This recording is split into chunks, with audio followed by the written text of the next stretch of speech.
Hello friends and welcome back to the Tabletop Tavern.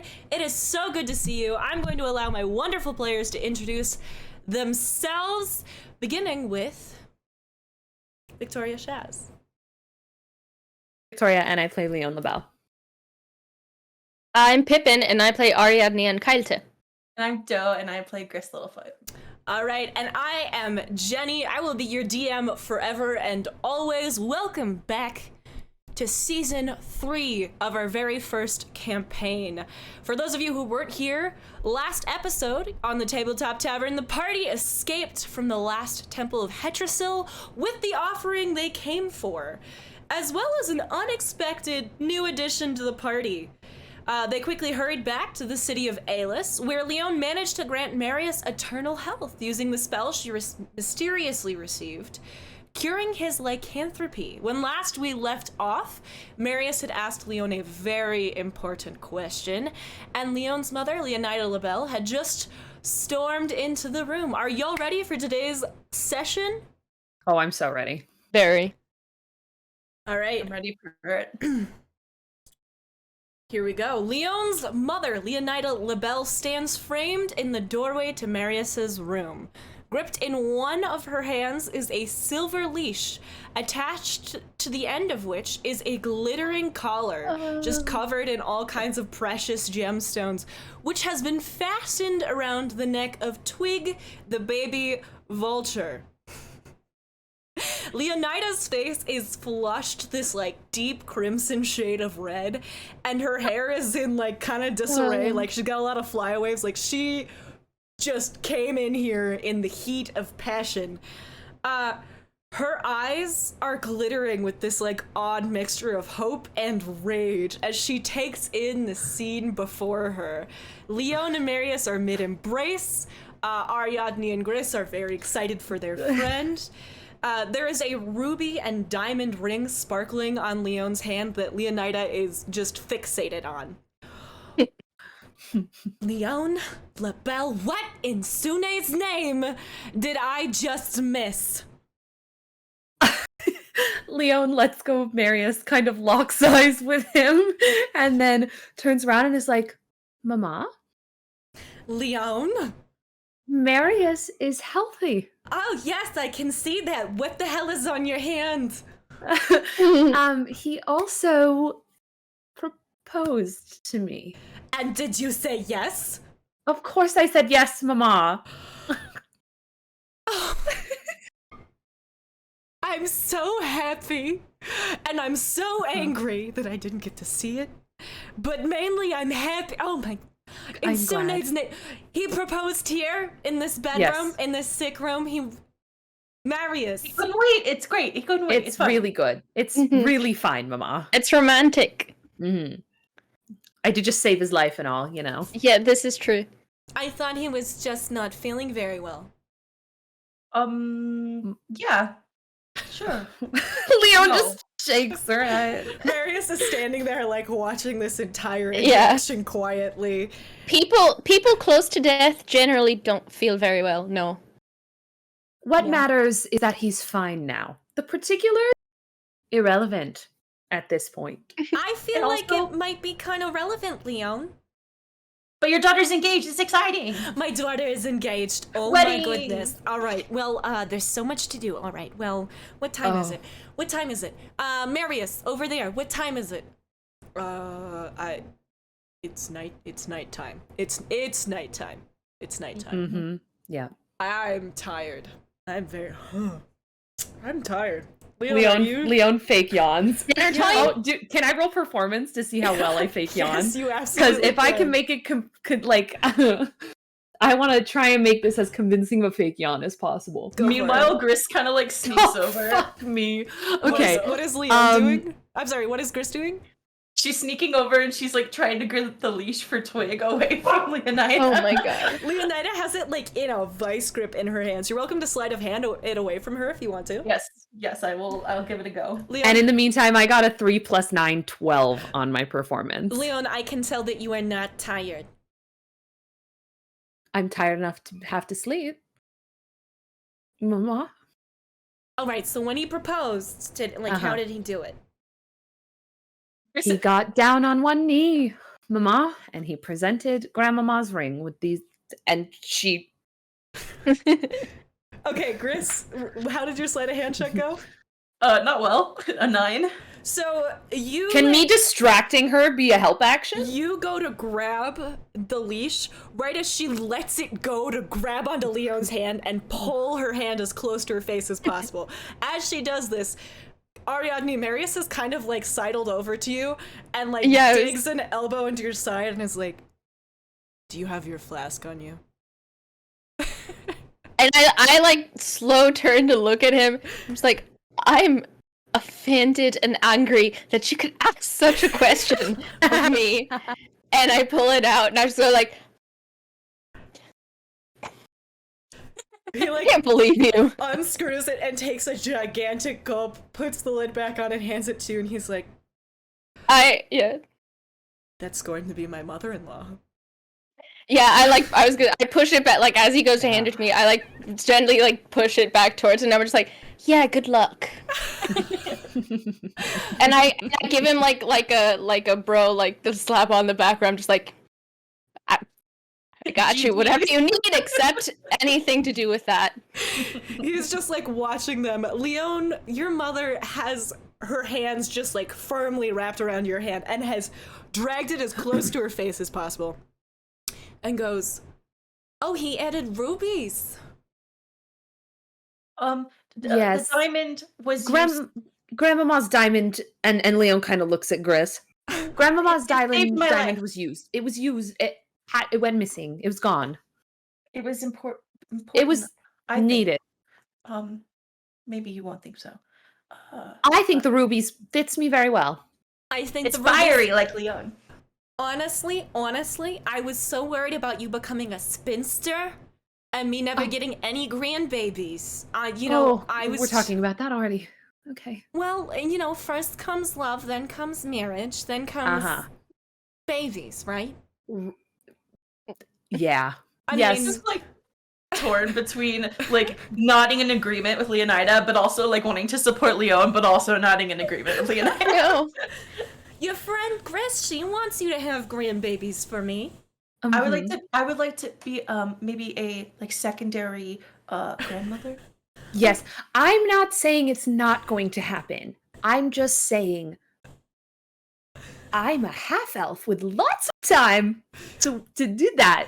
Marius has like unscrewed the lid of the flask again and is drinking it and drinks. Pat him again. I'm just like. As you pat him, he coughs. Like it goes down the wrong pipe from you patting him on the back, and he's like, "I am quite tired. I have been very ill recently. I think I would like to get some rest. And I'm sure Ariadne. What's with the bird?" Yeah. Chris fades a yawn, trying to like get back in Leone's good graces, and then she's like, "This is Twig." No. Twig is... Its name is not Twig. Its name is Diamante. Gris kind of like looks down at the vulture and is like, "Twig!" And then she like pats her shoulder for Twig to like pop up. Twig hops up and like kind of like scrapes its little collar against your neck and goes, "Meh." And Gris kind of points and is like, "Twig." Diamante. Oh my god. Mama, you don't get to name the giant vulture. She can't name a baby after something you find on the ground in the dirt. That would be like me naming you Bear Scat. But it kind of... But I think it's better than Bear Scat, don't you think? Well, okay, what if it's Twig Diamante? Diamante Twig. Twig Diamante Littlefoot. Diamante Twig LaBelle Littlefoot. How about called? I'm just looking between them both Diamante, and Leone and Twig. Gris, nicknamed Twig. Okay. Diamante Twig, and we Leone's like air quoting. And we're like, we call the vulture Twig as a cute, fun nickname. Littlefoot, or LaBelle Littlefoot. Miss Littlefoot, I need you to look me in the eyes, okay? And she like kneels down to your level. Chris is like, Lione looks at Marius and Ari. I don't know what she's doing. I've never seen this before. If you are calling my daughter Bearscat as a nickname, I would never. Oh, that's Bearscat's a terrible name. are you calling her that because you're trying to call this little baby Twig, which is something you find on the ground. Mama, it's a vulture. Ari does like a little we did go into a very, scary long tomb of a long dead god.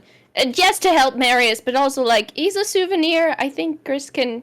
We found him on twigs. It seemed pretty appropriate. Yeah. The nest was made of twigs, kind of lanky looking like a twig, kind of feathers sticking out in all directions like a twig. It was either twig or tree, so Those are both terrible names. How about we get some rest so we can start planning for an engagement party tomorrow? Yeah, I think that would be great. I think we should maybe end this discussion. Yeah. And Lione dramatically yawns. Leonidas like claps her hands together so loud that Twig jumps on your shoulder. Oh, and Chris kind of like buckles at the weight, like, oh god, I wasn't ready. And then she kind of like ruffles Twig's feathers and like, you okay? Oh my god. All right, yes. Everybody go to bed. You have to be up with the sunrise. Bertram will be in your room. He will wake you up. Do you want coffee? Do you want some tea? In the morning when he comes to get you? Because we have a lot of planning to do. Tea and scones. Right. Planning. Tea and scones. Mama, is there any chance that we could just skip the engagement party? Do you want me to die? I'm sorry. Okay. Are you No, are you you know what? telling Forget me I said it. that you would Forget rather I said your it. mother be unhappy than do her a small favor? I know you're on your big quest to save the world or whatever. Yes. But you know what should also matter to you? Family. Like your mother. My It mother does, Mama. just died, and you're not gonna give me the Okay. simple pleasure of No, hosting you a know party. what? And I never said it, Mama. I lean over to Marius and I go, got cold feet yet? Honestly, Ariadne, I'd marry her if her father was hell-bent on destroying the world. Oh, you're in luck then, because he is. I know. You're in luck, then. About that. All right, well, everybody go to bed, and we will be having an engagement party tomorrow, and I am going to have Bertram go get Raphael so you can get measured for your wedding dress since you're going to be running around all over everywhere. And so tomorrow we're going to have to try to squeeze in all of the wedding planning as well because I fully expect you to not come back. You know what? Here's the thing. I will have... Miss Littlefoot and I will put together a book of our favorite ideas, and then when you have spare time on your trip, you can flip through it and choose things. And as you choose them, you can mail me letters so that I can have everything prepared. Marius will help me plan. I'm not sure I want to do that. And then, Marius, you will help me plan. Yes, ma'am, I will help you plan. And then we'll have the wedding later. But right now, everybody go to bed. Go to bed. Okay. Leon, get your beauty sleep. I need you to look absolutely ravishing tomorrow. I always do, Mama. It's true, she does. You have to say that forever now. You have to say that forever now. Okay, all right. I'm so happy. I've literally never been happier in my life. If you leave before I can throw you an engagement party, I will die of sadness. Okay. I won't. Okay. Goodbye, I love you. I love you. I love you too, Mama. Oh, my little girl. Oh, you're so beautiful. I'm so proud of you. Okay. And she, like, leaves the room blowing aggressive kisses the entire time. Leon, Does the woman ever breathe? There's no way. I don't Just think like so. between sentences? Just a couple, once in a while. is this Leon's bedroom? This is No, it's Marius this is is like sick. a guest room. It's probably not where you should sleep tonight because Marius has been dying in the sheets. Does the bed have pillars? Yes, it's got posts. Leon is standing against the post right now, like. That was a lot. That was a lot even for my mom. That was a lot even for Luciana LaBelle. I don't know Okay. why you would even suggest not throwing an engagement party. She's been waiting for this and bringing it up literally Oh, every I time don't we know. The come to your gods are house. silent, Chris. I understand that. She also wants to name my bird Diamante. I'll admit Diamante's a better name than Twig. I agree with her on that. It's Chris's bird. I like Twig. I think it's better. It's a vulture. Listen, I'm not telling you what to do. Thank you, I'm just Marius. saying I think Diamante is a more professional name. Where does that even come from? What profession is a vulture gonna have? I'm fairly Murder? sure it means diamond in Elvish. I'm going to walk away. I'm so sorry. The Chris elves has speak somehow, Spanish like- now. Yeah. Is somehow like cradling Twig at this point, like, and whispering, "I won't let them call you Diamante, Twig." So Lione stands up straight and goes, okay, we really should all go to bed. I think we've probably gotten collectively 2 hours of sleep over the last 3 days since we were coming back, and I'm tired. I've slept That spell took a lot out of me. like 20 out of the last 24 hours, but I feel great. Nice. Okay, yeah. Thanks, baby, by the way. I appreciate You're welcome. it. I Yeah. got you. Yeah. I am very tired, though.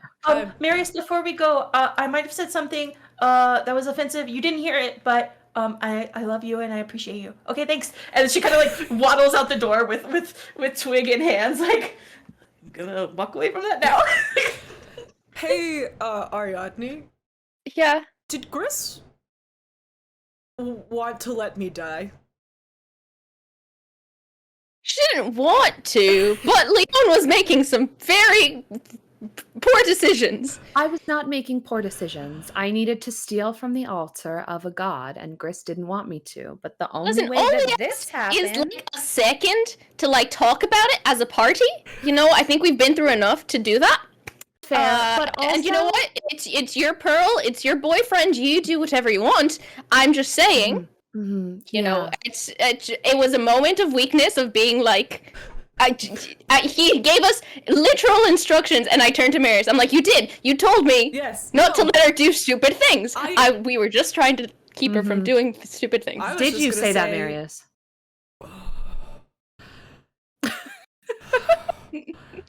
Remember when I proposed to you and it was really romantic? What do you say to us going up to your room and we forget that I ever said this? And I'll be really nice to you. Yeah. Okay. I think that's a good start. Yeah. All right. Ariadne, good to see you as always. Bertram's probably outside of the door right now, ready to show you your room. Please pass along my gratitude to Miss Littlefoot, and yeah, all right. I will. I'll see you. And you, as I'm walking out, and you can just keep that one. You know, it's gonna be a long day tomorrow. And I like close the door. Thanks. All right. So, do you all kind of head to different rooms? Do you talk to each other at all before you go to bed, or are you just all heading to bed? But before they walk away from the door, Gris is like looking at Ariadne and was like, did he ask what I meant? Yeah, well, he kind of knew, but it was the right play. So don't you worry. You're good. You're good.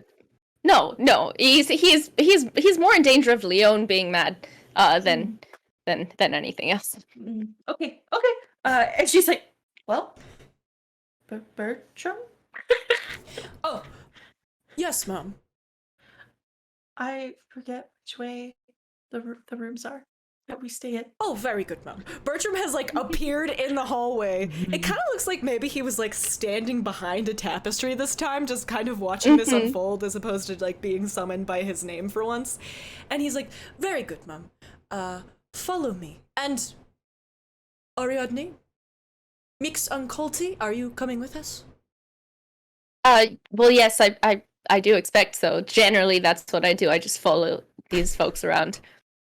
I love Ari. Well, I suppose that sometimes it is better to follow Miss Littlefoot than Lady LaBelle. She does get quite the Anyways, and he like he takes you very gently by the hand and begins to lead you through the house. Oh, Gris, while he's leading them, Gris is like, "Did you hear about Lione? Are you excited?" Oh, I believe the entire neighborhood heard about Miss LaBelle's engagement.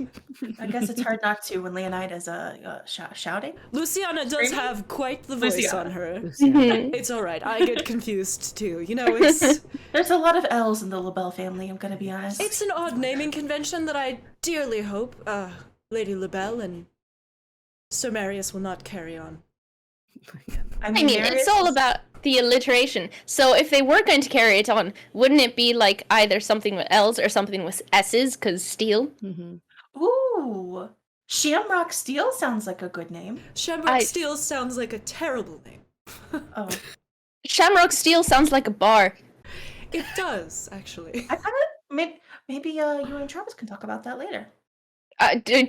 New business idea. Is that what you're proposing to me, Chris?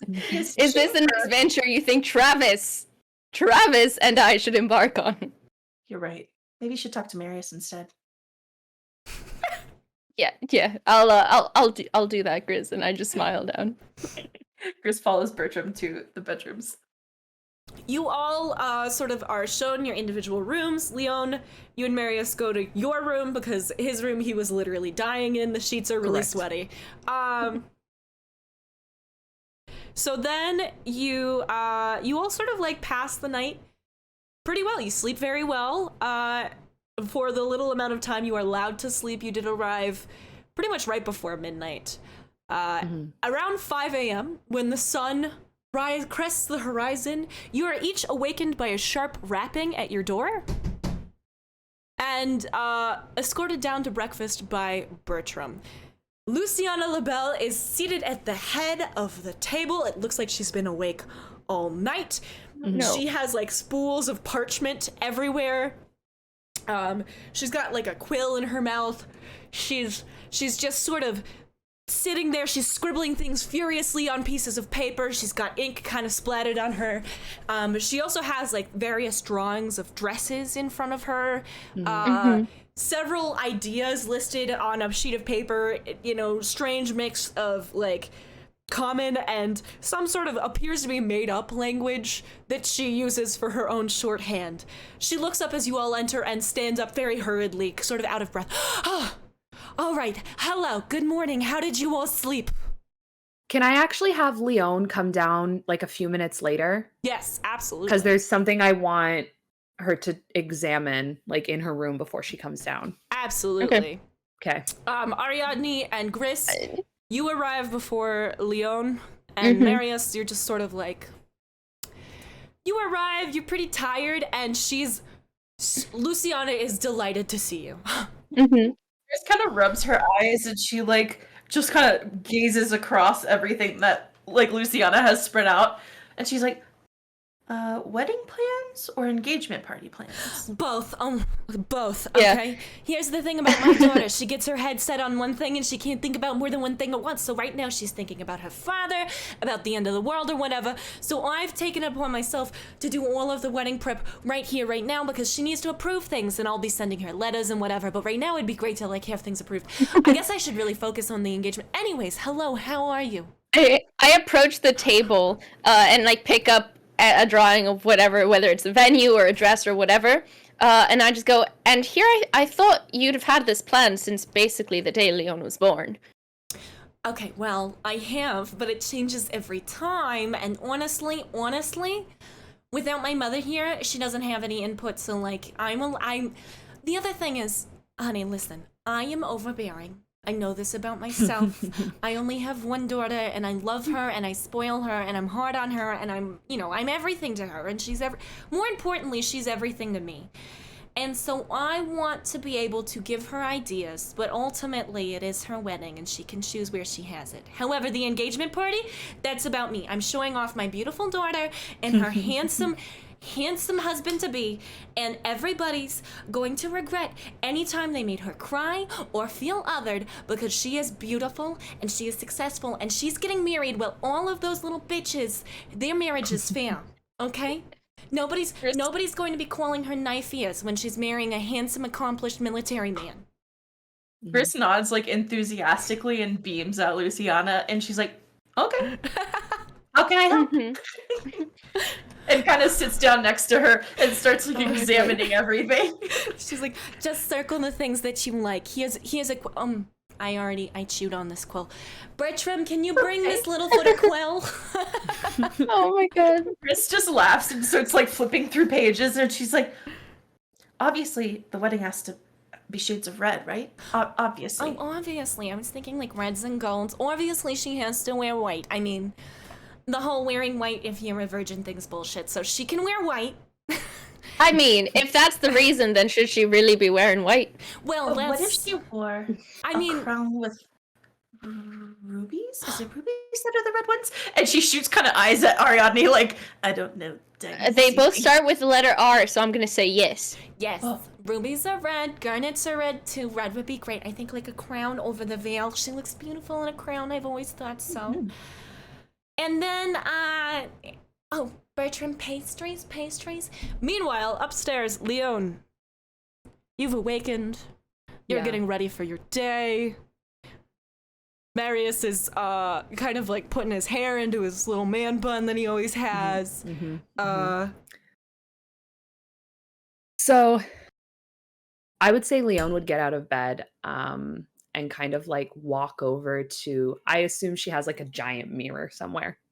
Yes. 'Cause You that's have very like a Lione. floor to ceiling mirror. It's like gilded around the edges with just the most beautiful metal work you've ever seen. So after consuming Tafine and the other stuff, Yeah. Lione started to develop scale-like rashes on her arms, Yes. right? Yeah. That she's been glamoring every day so that Yes. nobody sees them. Yes. I would like to know whether any of that has changed after the spell and after she took the offering. Let me do a quick roll here.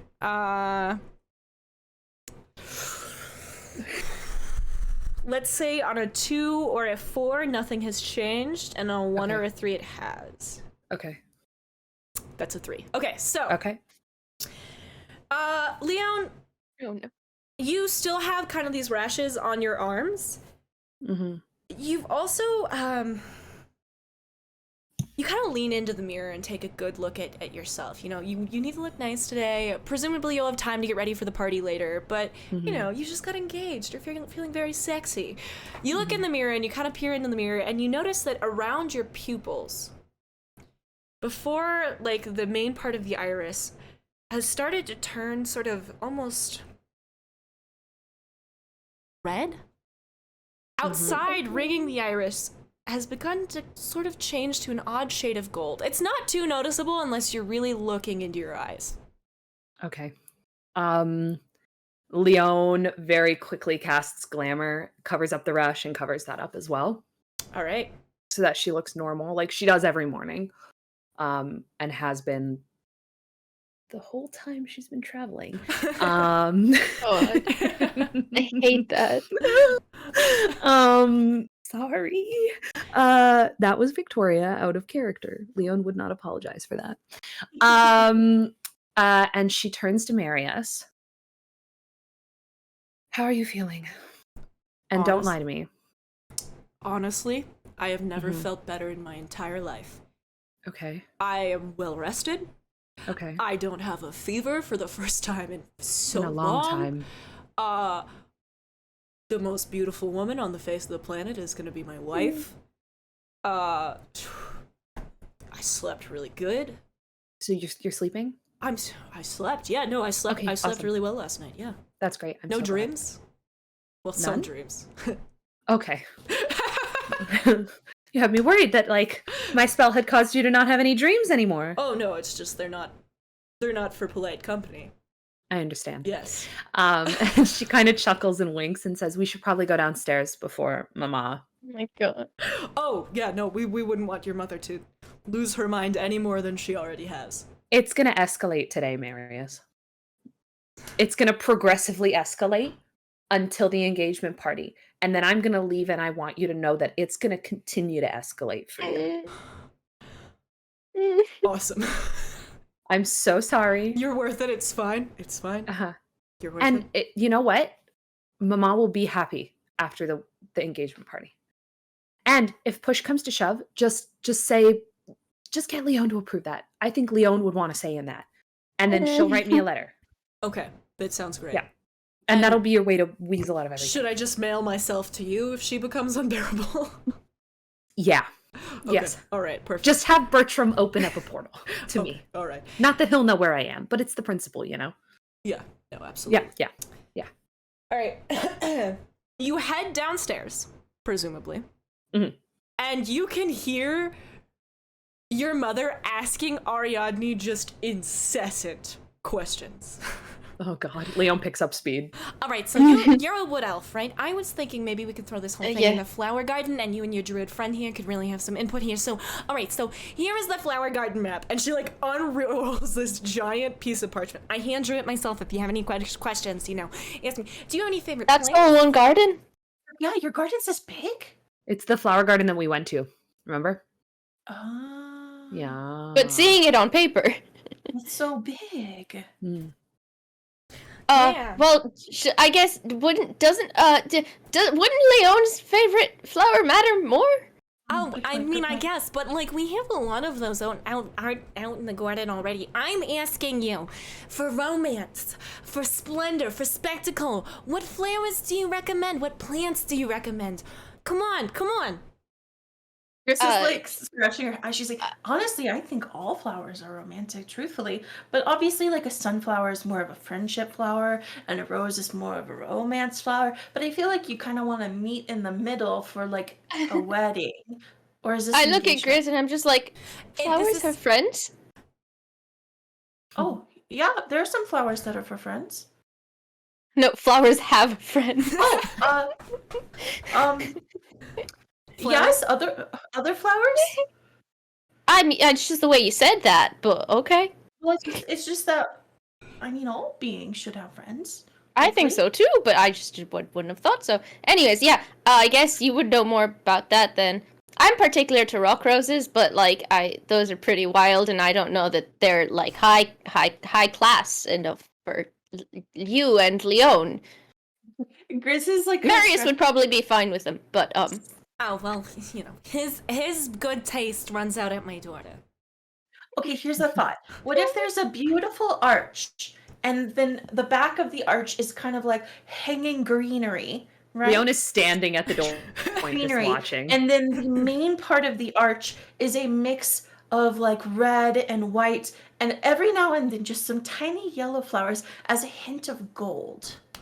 Oh my goodness. And she like reaches over to you and grabs your face with her hands and goes, "You are a genius. You are maybe the smartest person I've ever met. All right, here's what I'm gonna do. I'm delegating all of the flower things for tonight to you. Here." And she like shoves like a stack towards you. Just pick things, let Bertram know, he can make them bloom, you can make them bloom. I don't know how your magic works. Leon! Oh, I'm here. I see you. Sit Mhm. down. I see we're planning the whole wedding without the bride? Well, no. Well, here's the thing, Dora. Yeah. That's what it looks like, Mama. And Leon walks over and sits. Well, if you insist upon adventuring all the time, who's supposed to Yes. have the time to plan your wedding? You know, we could the wedding could come after saving the world.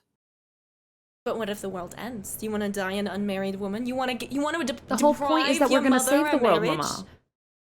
Okay, here's the thing. If you have the world saved in the next 4 weeks, we can Okay. have the wedding after you save the world. Okay. And if you don't save the world in the next 4 weeks, you're coming home, you're doing your wedding, and then you Okay. can go, I don't know, save the world as your honeymoon. Okay. That's not what I had in mind for the honeymoon. I was actually thinking we could do some nice traveling. We could That's stay what at I some was very hoping nice for as well. accommodations. I Yeah, thought that's we what I could was relax. thinking. Yeah. I say we just agree to this, and I'm already we're it's all right. okay, Mama. Good morning. Yeah. I lean over and to Leone because she wherever she is, either to my right or left, and I Yeah. just go, has anyone asked your dad about this timeline? You're not inviting your dad to a wedding. My dad. No, I meant about. I Oh, don't think if saving the world comes with a timetable. I mean, if I really wanted to, I could probably think very hard and he'd show up in my head. I But I'm didn't not even- sure I want to welcome that is in that right still now. happening? I didn't even think about this. Like, who would walk you down the aisle? Oh, Bertram, or you. I think I'd like you to walk me down the aisle, Mama. I would be very happy to assist your mother in escorting you down the aisle. You I mean, you both got walk 2 me down arms, the don't you? aisle. Hmm. I guess you do have 2 arms. Bertram, can we use some pastries, please? Bertram claps his hand and a large pile of pastries appears on the table, sort of like he's managed to make it so that they appear like in the spaces between random pieces of parchment. So they are like kind of like scattered about very oddly. Like Very good, individual scones I on love like him. random plates. He's so sweet. He's so thoughtful. What an angel. Gris is Wouldn't, like frantic. wouldn't bringing another table be easier? Another table just for scones? Are you sure? Seems Walked excessive. myself down the aisle. What? I raised you just for me to not be able to walk you down the aisle. I'm just thinking. I'm having thoughts, Mama. God. We'll talk about this later. Right now, we're focusing on the engagement party. Now, I put Miss Okay. Littlefoot in charge of the flowers. I was thinking we could have it out in the garden. Gris, Yeah. Yes. no And wildflowers. She kind of holds up a rough drawing of that what she had just described to Luciana, and it's more the only like shaking. the only like wildflowers are like some leafy greens and vines and like fern pieces kind of strung together, but otherwise it's like an array of like white lilies and red roses and like things like that. And she's like, "Is this okay?" I don't see any wildflowers, so yeah, it's good. She exhales and she puts the paper down and she writes in the corner, Lione approves. And then she like proudly sets it in a stack to her Nice. left. And I starts cross my nibbling on arms the and stone. I do look at Leon and I go, It's got You nothing know- to do with lilies. It don't. no, It's I'm not. just saying, you know, a little biodiversity wouldn't hurt your garden either. The wildflower, fine. Wildflowers on my wedding day. Although, does Lily want to come to the wedding? I'm should sure invite she would be Lily. delighted, yes. Add Lily from the wildflower to the guest list. Mama, you have a guest list, right? I have an entire list. I Now, thought so. here's what I was thinking, all right? Oh, Lily from the wildflower. What is that? What is the wildflower? It's a tavern. Oh, You could just address it to Lily from the wildflower tavern. okay, the wildflower inn and tavern? Okay, Mhm. we're inn and tavern. I don't. It could be. Mhm. It could be an inn, and I could be wrong. We just called it the wildflower, right? I'll just put the wildflower. You know what I'll do? I'll do? I think if this is where your friend Ariane was, I think Bertram might have been there. I'll give it to Bertram. He'll figure it out. Yeah. He's very smart. He usually does. Yeah. Yes, he's very smart. Okay. So Lily. So I was thinking. Thaddeus Jr., Thaddeus Mhm. Senior, Amelia. Definitely. I was thinking, here's the thing, darling. So I was looking at the guest list for today. Now, I'm not going to invite her to the wedding, but I think, I know what you're us, about to say. I think it would be so delightful if we invited Alyssa. I agree. Oh, perfect. All right, perfect. Marius is like choking on a scone. Just like making eye contact with Marius and it's like, is that who I think that is? I can't remember. Do you really think that's a good Leone. Leone puts her hand on Marius's hand and looks at him and says, "Not to the wedding, because I want her to feel uninvited to the wedding. However, she was incredibly rude to me at the ball, and she basically called me your sloppy seconds. So I would like her to feel as bad as possible." Okay, that sounds great. How about Ariadne and I are in charge of sourcing liquor for this party, because I feel like maybe we might need a lot. You're gonna I- go to Travis, right? Yeah. Yeah, that was the plan. Yeah, that's Yeah. what I figured. Okay. That's fine. Okay, yeah, no, it's just, we're friends with him, we'll get a good Yeah. deal, and also... Honestly, Yeah. I'm glad that we're Maybe helping Tyler to will pump be like- some gold Yeah. into his whole economy, because I'm very worried about them not Travis, but Maxilla, and they're. Anyways, I'm worried about Maxilla, so this is good. This is fine. Oh, should the osteoclasts come? To the wedding, yes. Absolutely. Definitely to the wedding. I don't think Travis they could make is it gonna tonight. Need a No, date, the wedding. so Maxilla should Yes. come. Yeah. Yeah. Right, Travis from the Knock-Kneed Ass. Yes. I'm sorry. He's an orc, right? Yes, correct. We're gonna Mama. have an orc at the high society wedding. We're gonna have 2. Several orcs. Yeah. Actually. And then you have to have You know what? Stacey Let's. and- Yeah, we need to invite Maxilla's siblings as well. So I don't think promised you'd hear the them end of it if that I'd if invite Stacey- them to a Well, ball. and Chet and Max. And Oh, Maxilla's maybe not. mother. Maybe no. Well, do we? I just kind of want to invite Malius. Malius. Yeah, All right. just Maxilla and Malius. Maxilla I feel and like Chet and Stacey wouldn't want to go. So Okay. I'm going to give Travis the orc a +2, and Correct. hopefully he'll invite the correct people. Yeah. Listen. I am not a smart man. I'll write to Maxilla. Yeah. Perfect. Yeah. Because I'm not sure. I think that would Yes. wind up with just Travis coming along. Correct. So I will write to Maxilla and be like, "You've been invited to a wedding as a +2 All right. Perfect. No. with so, you and Malius." So today. Mhm. All right. So today we need to do. Well, so you need to go get the alcohol. You two. Miss Littlefoot, you're welcome to go with them, and you're welcome to stay here while a special guest comes to help Lione get sized for a wedding dress because I know she's going to leave. Sorry, Mama. Is this a good time for me then, Raphael. Lady LaBelle? Leon stands and like walks over and gives him a hug. Congratulations on your upcoming nuptials. Thank Very you. excited. I get to design a wedding dress, and I'm glad your mother called me because if she had not called me, I can assure you I would have cursed you. Honestly, yeah, justified. Either no children or too many children. I would have to decide, but that would have been the curse. Oh God. I'm glad neither happened. Yes. Yes. Yeah. May I have a pastry? As many as you'd like. Oh, perfect. And he Come and take a seat. he sits down and he just like pulls a bunch of pastries towards him, completely upending this collection of papers that your mother has kind of strewn everywhere. Gris just grins at Raphael and she's like, "You like scones too." And she starts like breaking up pieces and she's like, "You gotta try this one, and also this one." Even though she's in the back of her mind knows that Raphael's probably had all these scones, but she's just so excited to share. No. There's lots of. You know that there's lots of.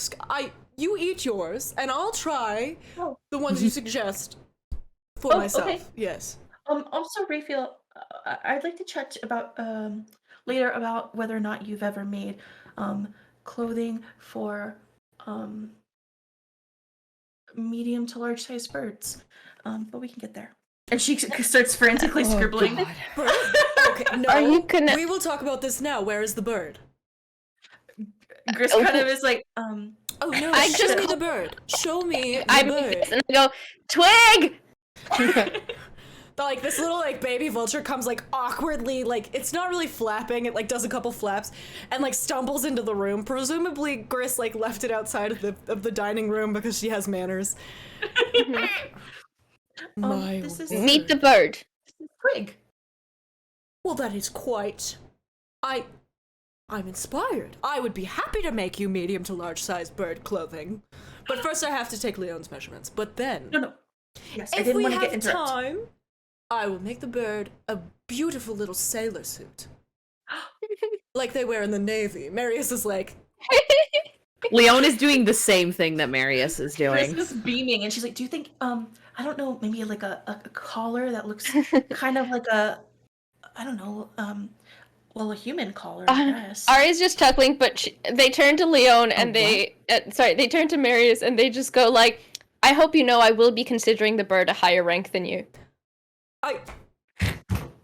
Ariadne, I was literally almost an admiral. Do you want to be on dress duty? You can be on dress duty. I'll let you be on dress duty if that's what you want. Is that what you want? Ariadne? I mean, No, Admiral it's not. Twig has a nice sound to it, a nice ring, you know? It's not an. I think Twig needs to go to war in order to get that. Twig has been to war. Twig survived alone in a nest with no mother. That That's is not war enough in war. itself. I don't think Chris. that counts. No. That does not count, Chris. Baby bird. I too lived without a mother, and it didn't make me a higher-ranking military official. You also also lived were as a bird. It didn't make you a Oh higher my ranking. fucking god. At this point, Marius has like ripped a scone in half and jammed it into his mouth, and when you point out that he was a bird, he chokes, sprays crumbs everywhere, and goes, "Ahem." Leon, your friends are so funny. Oh yeah. Honestly, comedic geniuses. The jokes, and she looks at them. The jokes they come up with, the things that are most definitely not true. So funny. Luciana appears to have tuned out this entire conversation and is flipping through things. All right, Raphael, so you're gonna advertise over the wedding dress. If you have time, you're welcome to make her an engagement outfit. You're welcome to make Diamante a little outfit too. I don't care about that. Who is Wait. Diamante? It's Twig. Diamante, Twig, LaBelle. Oh, I see. The bird's got a lot of names, Raphael. It's been a lot this past 12 hours. Do you know I that guess just giving it a Diamante title would means probably be a mouthful. diamond in Elvish? Yes. Mhm. Yes, I did know that.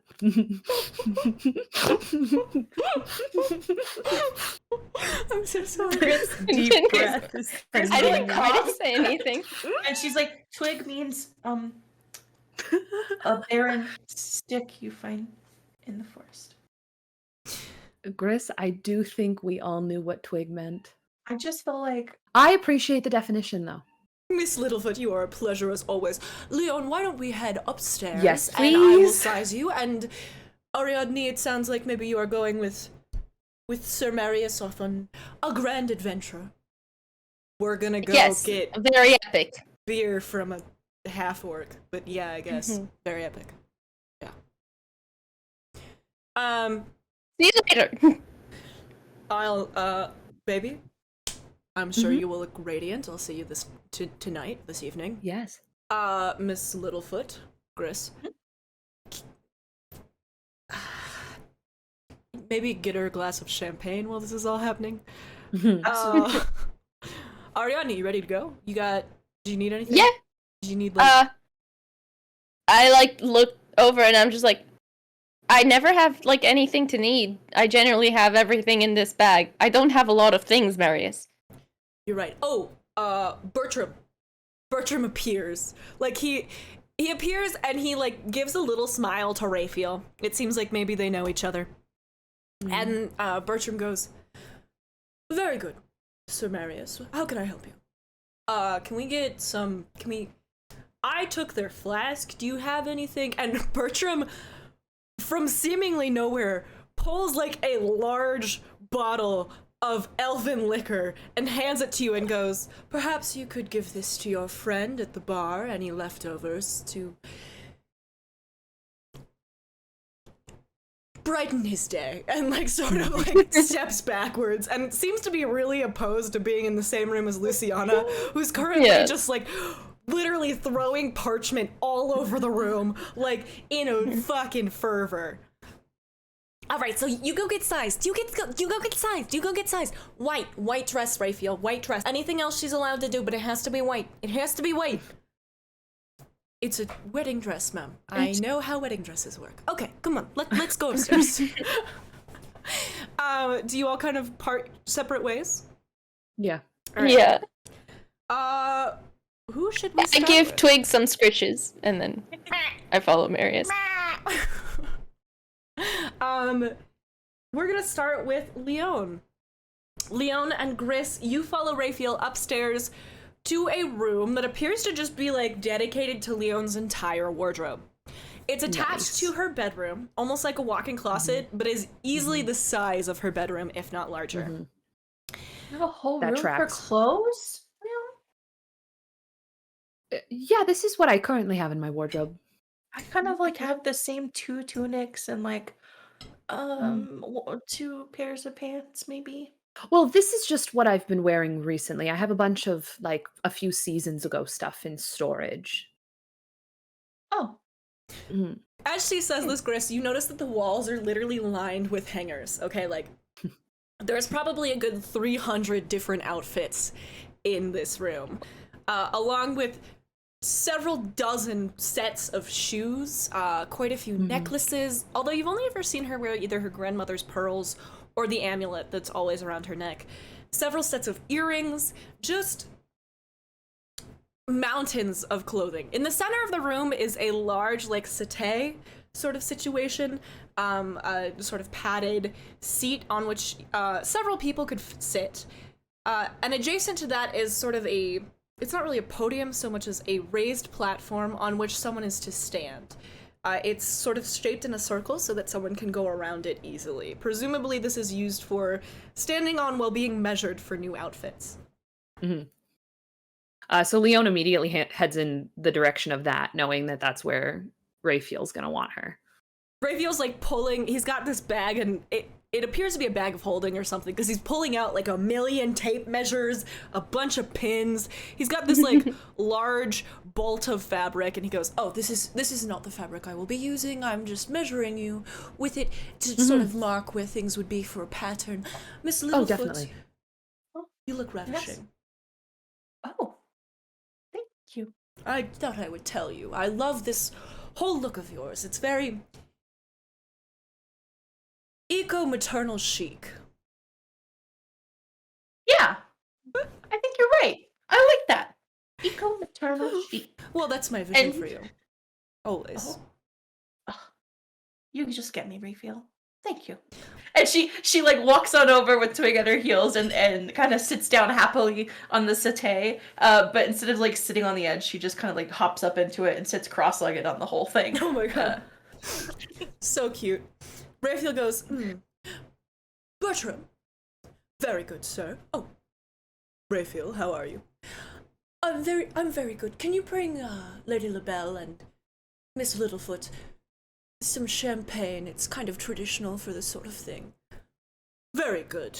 And Bertram sort of disappears, reappears holding a glass of champagne for each of you, and then fades backwards into the wall. Thank you, Bertram. He smiles at you. Raphael has now taken a tape measure and has begun to measure your waist, your hips. He's doing like a lot of like...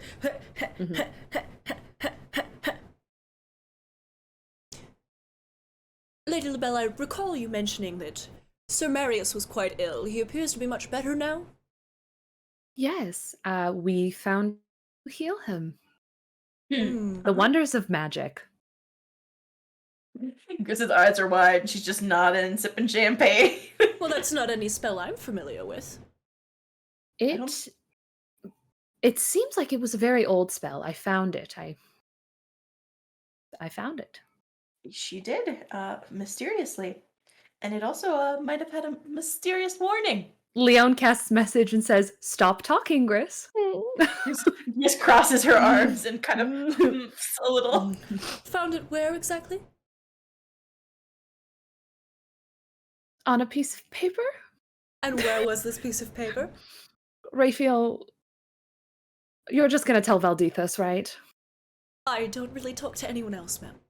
Right. It was under my pillow. He like freezes. And It's he like goes, nods, like, And you cast this spell that you found under your pillow? That had Was a the only mysterious thing- warning? It was the only thing that could save Marius. Ah, Raphael, I yes. couldn't let him die. Love, it can move mountains and end the world. We all are familiar. Hopefully it just moves mountains. Yes, well, This time? alright, well, don't tell your mother, but it was very easy to size you. I've made a lot of dresses for you. Perhaps we can just sit, relax, and, I would like some champagne too. And he sort of like waves his hand and a glass of champagne appears in it, and he's like, Bertram's very busy. Meanwhile, Ariadne, you and Marius begin the walk towards the knock-kneed ass. You're both pretty quiet, though you do exchange some good-natured ribbing, as you are want to do? You are want to do? Want to do. There we go. Ought to do. Ought to do is not the correct word. As you are want to do. You pass through the first set of inner walls and sort of enter the hustle and bustle of the main segment of the city, at which point Marius sort of falls into step with you. So, I've kind of a weird question for you. Yeah. I'd love to have a stag party. I was wondering if maybe you would be my best elf. Yeah. I'd love. I will always be your best elf, Marius. That would be great. So, I don't know if you're familiar, but I would like you to just get some of my friends together and we could drink.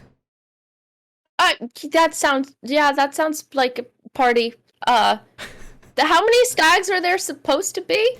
A stag? Oh, like a real stag, or like people who are men or not women? Both? In terms of real stags, I don't think there's any requirement as to number. I'd say maximum 5. Okay, I will keep that in mind. And you'll have to tell me who your friends are, because I don't remember any of them. Well, I mean, you got Travis, you. I guess we should invite Thad. That would be kind of shitty not to invite him. That probably would. Is he going to feel bad that you've asked me and not him?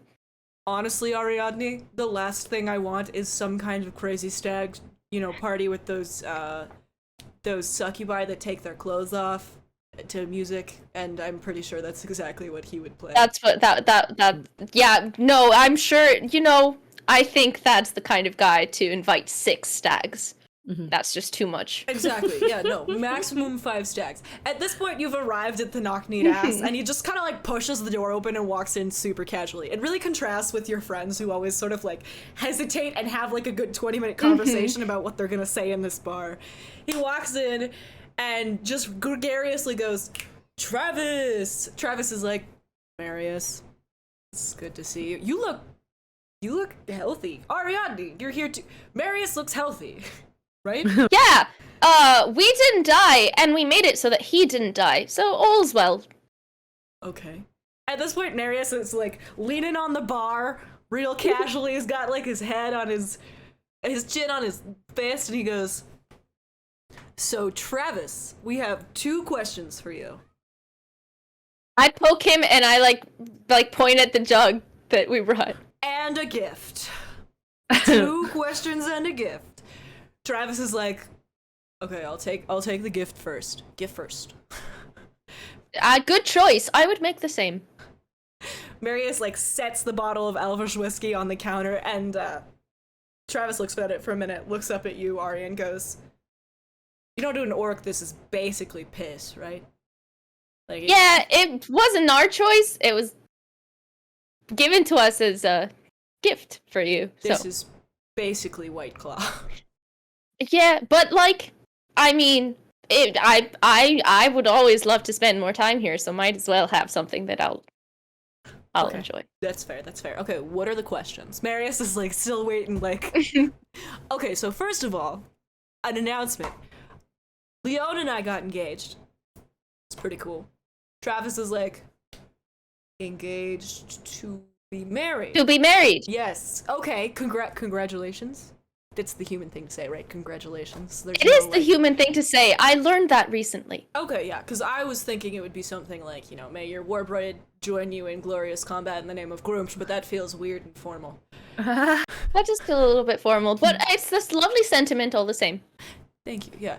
Marius is nodding along between the two of you, I love my non-human friends. And goes, so my question is, can we get some drinks for the engagement party night? You're welcome to come. It's gonna be a lot of nobles. Travis is no thank you, but I will provide you with alcohol. And he sort of pulls out a bunch of jugs of mead, several large containers of ale, and slams them all on the counter. It's enough that it'll be a struggle for you and Marius to carry it back. Mm-hmm. And Travis is that'll be, I don't know, 80 gold, and Marius pulls out probably 300 gold, slams it on the counter, and is like, sounds good, man. Also, do you want to come to my bachelor party? I'm so sorry. What's a bachelor party? I lean in. I'm because you leaned in, so I'm gonna lean in as well and just go. We're gonna drink and celebrate before he's not a bachelor anymore. Basically, we're all gonna drink a lot. There may be stags, like actual stags. It depends on the logistics. I'm not a good party planner. Okay. Yeah. No. I mean, I like drinking a lot, so I'll be there. Yeah, sounds good. You can throw it here if you want to. We'll talk about it. Ariadne, you have my address. And I do. It's this one. Yeah. The kid'll read it to me if it gets too long. Tyler, I will make sure to waves. Yeah. I'll make sure to slow down my handwriting. I know it's a lot. I can't read it myself most of the time, so I will do better at that for you. Okay. It was good to see you, Ariadne. Marius, congratulations. Marius is like, hey! Marius is so stoked. He's like, as you've been talking with Travis, he's been like saying hey to the regulars. He's like, guess what? I'm engaged. I'm gonna be marrying my girlfriend. You remember her? She's really pretty. I'm gonna be marrying her. Like, he's like bragging. He's like, hey, Tyler. Tyler's like, oh, what's up, man? I'm getting married. That's great, man. Congratulations. Like, the entire bar now knows. And Marius is like, slaps you on the back and goes, okay, Ariadne, you ready? I am. Do you want me to, like, write a sign, put it on your back so as we walk, everyone can find out? Because, like, I can do that for you. Are you making fun of me? No, I'm being serious. I imagine it's going to be faster than putting an ad in an advertisement in the paper. Absolutely. Let's do it. Cool. I pull out parchment and ink and just scribble like in big letters. I'm just like, I'm marrying the most beautiful woman, Lione LaBelle. Who else? And like slap it on his back with like a safety pin or something. He's like trying to turn around to get a look at it. He's like, does it look good? Yeah. Okay, awesome. It was good to see you, Trav. Travis is like, it's good to see you too. And Marius like scoops up a bunch of the drinks and starts to like walk out. They're like clinking together. Yeah, I take the rest and I follow him. All right, so you guys head back to the house. Lione, you and Raphael and Gris enjoy how many glasses of champagne? Roll a d4. I was gonna say, I think Lione has like one probably, because she's still got a lot going on. I'm gonna divide the 4 between the 3 of you, and I have to determine how tipsy everyone is. You got a 2? I rolled a 3. All right, and Raphael rolled a 1. All right, so Lione has 1. Gris is a stout halfling. I'm gonna give you 2. Raphael has 4 glasses of champagne. Of course he does. Sounds about right. Quit. So what I'm telling you about married life, Lione, all right? Right. Now, I don't know too much about being married to a woman, and maybe I should be telling this to Marius instead, but what I've heard from the lesbians down the street who hate us is that the saying goes, all right, hear me out on this, happy wife, a happy life. I think Marius knows that already. All right, well, here he is loud. Marius. Marius is like, yes, hello, yes. And he sort of turns to face Raphael, and as he does, Lione, you catch a glimpse of like a piece of parchment that appears to be stuck to his back. You can't read it, but you see that there's a piece of parchment. Yes, Raphael. Have you heard, happy wife, a happy life? I have, Raphael, yes. And I have no goal but to make Lione happy for the rest of her life. Oh, good, very good. Do you know where I could get some more champagne? And he sort of like wanders off into the dining room, leaving the rest of you standing together. Do you think they made it rhyme to make it easier to remember? Could you? You're probably right. Oh, what do you want from me, Lione? Could you? What does this finger gesture mean? Just spin for me. Yes, and he does like a really quick spin. Show me your back, Marius. Oh, in front of pleasant company. And he like turns around. Hey, it's nothing we didn't see yesterday. Lione reads the sign. And it's like kind of chuckles. You know, I'm actually not gonna ask. I'm It was my to idea. let this one go. It's quite sweet, Lione, actually. I was just if you very think about excited it. to tell people. Definitely sweet. Definitely good idea. Marius is still holding like a bunch of alcohol in his arms. Yeah, As is so is Ariadne. Ari. Gris kind of squints and is like, Ariadne, did Yeah. you write that? Is that your handwriting? Yeah. Your idea? Yeah. I said that, didn't I? Oh, It And I was like, I look at did. Mary. They're very Gris is like- smart. Ariadne Listen, might give sometimes me... I say things in my brain and not in my words, so I have to check. that's fair. That was... I mean, they're very clever. And he's like trying to like get it off. He's like, but it's kind of distract. Can someone help me? Leon walks over and takes it off. Thank you, baby. You're welcome. I can make you one. I'm good, actually. You don't want people to know that we're engaged? He like feigns like the hurt. Yeah. Marius, of course I want people to know we're engaged, but do I seem like the kind of person who would put signage on her back? What if it was on like a really nice coat? What if I I really- just had the really nice Full of coat and I embroidery. used my I'm sure, words to like- tell people we were engaged? Do you I want a thought really that the nice whole coat? point- Raphael! Gris is like, I thought the whole point of an engagement party was to tell people you're married anyway. You're correct. Well, yeah, but we were impatient, okay? Okay. It's very sweet, actually. Marius has kind of like run out of the room being like, Raphael, do you have supplies to make a very nice coat? Leaving the three of you in the room together. I just follow him because I have the rest of the Alcohol. drinks. Leon looks at Gris and says, he seems really well. Marius? Hmm. Incredibly well, to be honest. I've I'm never worried s- about part of the spell, Gris. What part? It said eternal health. Yeah, I heard that, and then I was like, maybe not. But when it comes I didn't to really want to magic- think too hard about it because it was life or death, but what if I've stopped him from being able to age? What if I've stopped him from being able to die? No, Leon. What do I do? Well, I guess you I make. it was worth it, but I don't even know if it's true. Like, do I tell him? Maybe not. How yet. do you say, hi, I think I've made you immortal? It's a good question. I feel like I hate to say it, Leon, but I kind of feel like you should say it before the wedding. Well, do you think he'll call off the wedding? Is that what you're implying, Gris? No, of course not. I just don't think you should go into a marriage and make vows with any sort of things unsaid hanging in the air. Yes, I agree with that.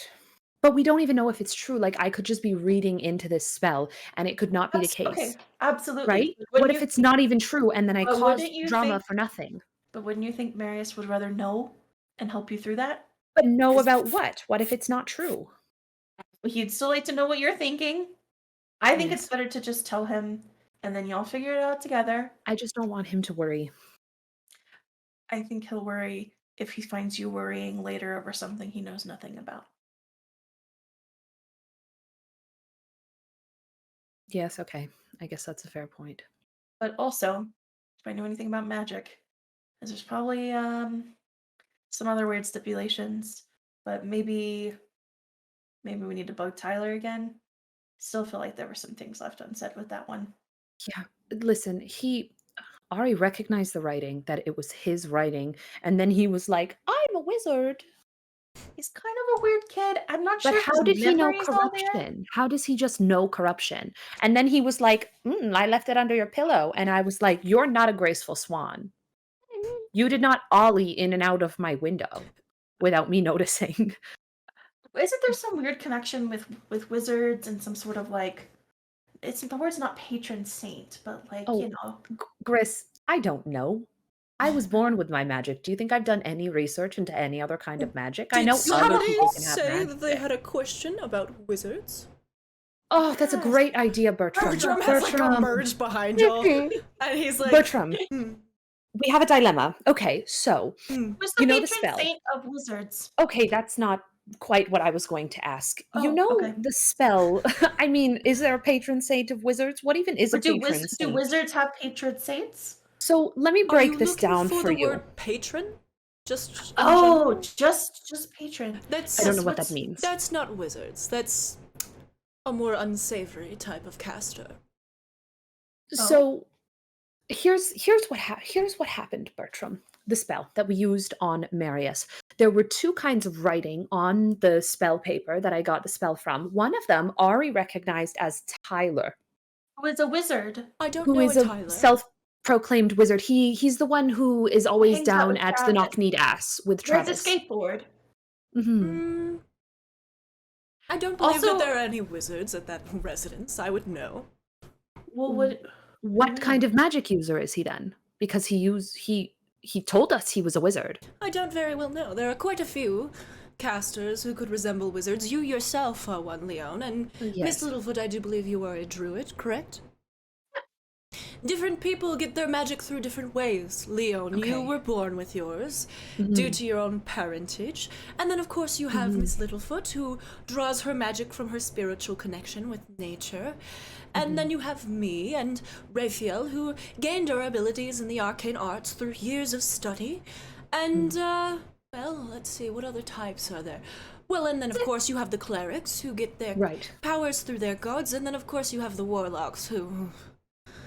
unsavory. Wait, Wh- what do you Why mean? are they unsavory? Well, you know how a cleric gets their power through the gods? Okay. A warlock gets their power through darker sources. They make a sort of pact with a demon or a devil or some other kind of fiend, and then they are able to use that channel, that demon or fiend or devil's power, to cast their own spells. A demon like Demon. corruption? I don't very well know. Not every demon has an open, active pact. Plenty just go about and cause mayhem and mischief themselves. Right, but corruption, the demon, could potentially have a pact with someone. Any demon may have a pact with someone, my dear. And that would allow for communication? Would the person who has the pact with the demon be able to communicate with the demon? Well, it is my understanding that it quite depends on the pact, Leon. What kind of pact? Is it a promise? Is It's it a binding? A soul bind? Is it?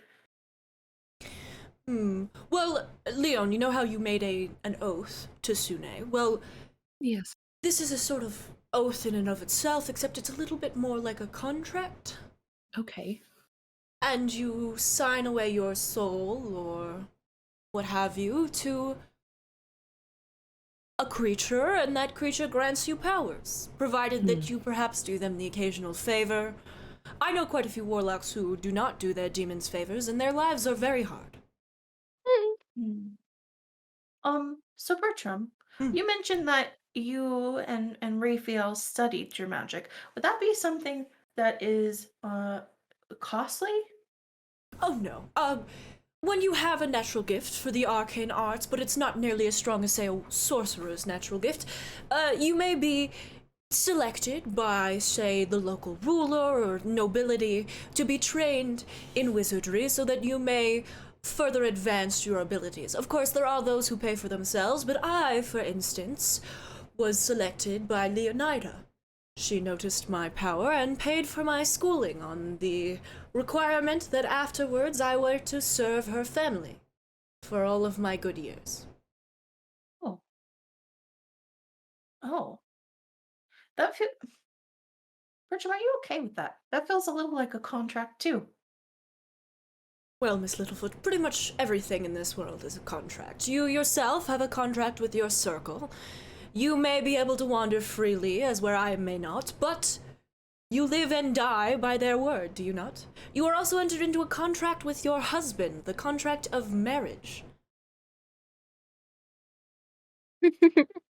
You swear fidelity to him, and he swears fidelity to you. I have merely sworn my fidelity to a household. And I may leave whenever I want, but there are ties that bind me here. Okay. Well, I was just curious because I don't feel like if it did cost money, Tyler would have it. Nor Travis, to be honest. Well, it's not polite to make assumptions about people's income, Miss Littlefoot.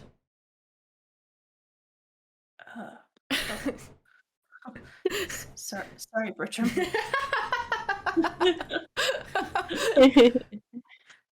I don't really have much of one, so I don't know. You can hear people, like, laughing, returning from the dining room. Ariadne and Marius return. You see Marius sort of, like, hide something behind his back and, like, shove it towards Ariadne. Ariadne, behind your back, you receive one of the bottles of mead that Travis gave you, and he's like, that's for the flask. It's an equal I was exchange. good. Thank you. You're welcome to it. Just let me know.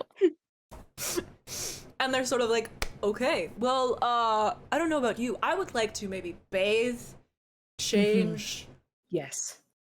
whatnot before the festivities tonight. Do any of you have anything important to do? No, I'd like to clean up too, but I do expect it's not as though I have, you know this, Lione, you always make parties, and then we don't have anything to wear, and I, like, point at Gris, and I'm like, then you get all mad at us because we're not wearing shoes, but, like, you know our wardrobe. You said you don't have anything to wear? That's a lie. Sorry. Raphael's, like, very drunk at this point and goes, it's on your bed. It's on your bed. Oh. When on... did you have time? Oh, okay. How do you do this? A wizard He's very always talented. finds time. It's very true, we always do find time. However, I believe I'm going to show Rayfield one of our many comfortable sleeping chambers and perhaps get him a large cup of coffee. That's a great idea, Bertram. Did I check in with Luciana about the flowers? I totally forgot. If you'd like, I'm sure she has it on lock. Oh, okay. Well, I'm rather tired. Also, and she's like, also, where's Twig? And she just kind of calls out. You call out and Twig, like, waddles out from, like, behind a pillar wearing a little sailor suit. Oh, God. It, like, looks like, almost like the... Now, Marius, when he wears formal wear, wears an officer's uniform. This has the similar color scheme, but it's, like, a little, like, collared shirt tucked into a little pair of shorts with a little cap on, and it all kind of glitters a little bit. It's got like as far as you can tell, an accurate emblem for the Navy on the like the chest. And the bird Twig is like, "Rah!" Gris gasps, and she this is like, Admiral Twig, you look perfect. And she's just like, her eyes are like kind of watery. Marius, upon seeing the bird, actually appears to find it kind of humorous and does a little salute to him. Oh, should I salute him? And Gris is like, Twig? Please do not salute the bird tonight. Oh. Marius Gris- turns to you and does a little salute of understanding, like, Yeah. Gris kind of like pats her shoulder again for Twig, and she's like, okay, so we're getting changed? Is that the plan? Is that the game plan? Well, I mean, you all need to go get changed, but you're also all in my changing room. Yes. So, Marius is like, oh, yeah, I needed to go bathe. Damn. I guess I have an entire lifetime to watch you change. All right. And he, like, leaves. Lione I kind just of follow you. scurries out, but before she leaves, she's like, so what did we decide on the shoes? Yes? No? Maybe? Probably not? Raphael's got an outfit for you. If there's shoes, put them on. Okay. Okay, Lione, I'm sure you're gonna look great. Bye! You all sort of go and bathe, change, comb your hair. You do find outfits left for you. They very much kind of resemble sort of similar things to what Raphael's designed for you in the past. Lots of greens for Ariadne and Gris, sort of softer, sort of velvet things. Gris, you do appreciate that he has hemmed you a dress, which you didn't get last time. It's fairly long, falls down about to your calf, and he did leave behind a pair of shoes. However, these shoes, you notice, he's cut holes into the soles so that your feet can still touch the ground.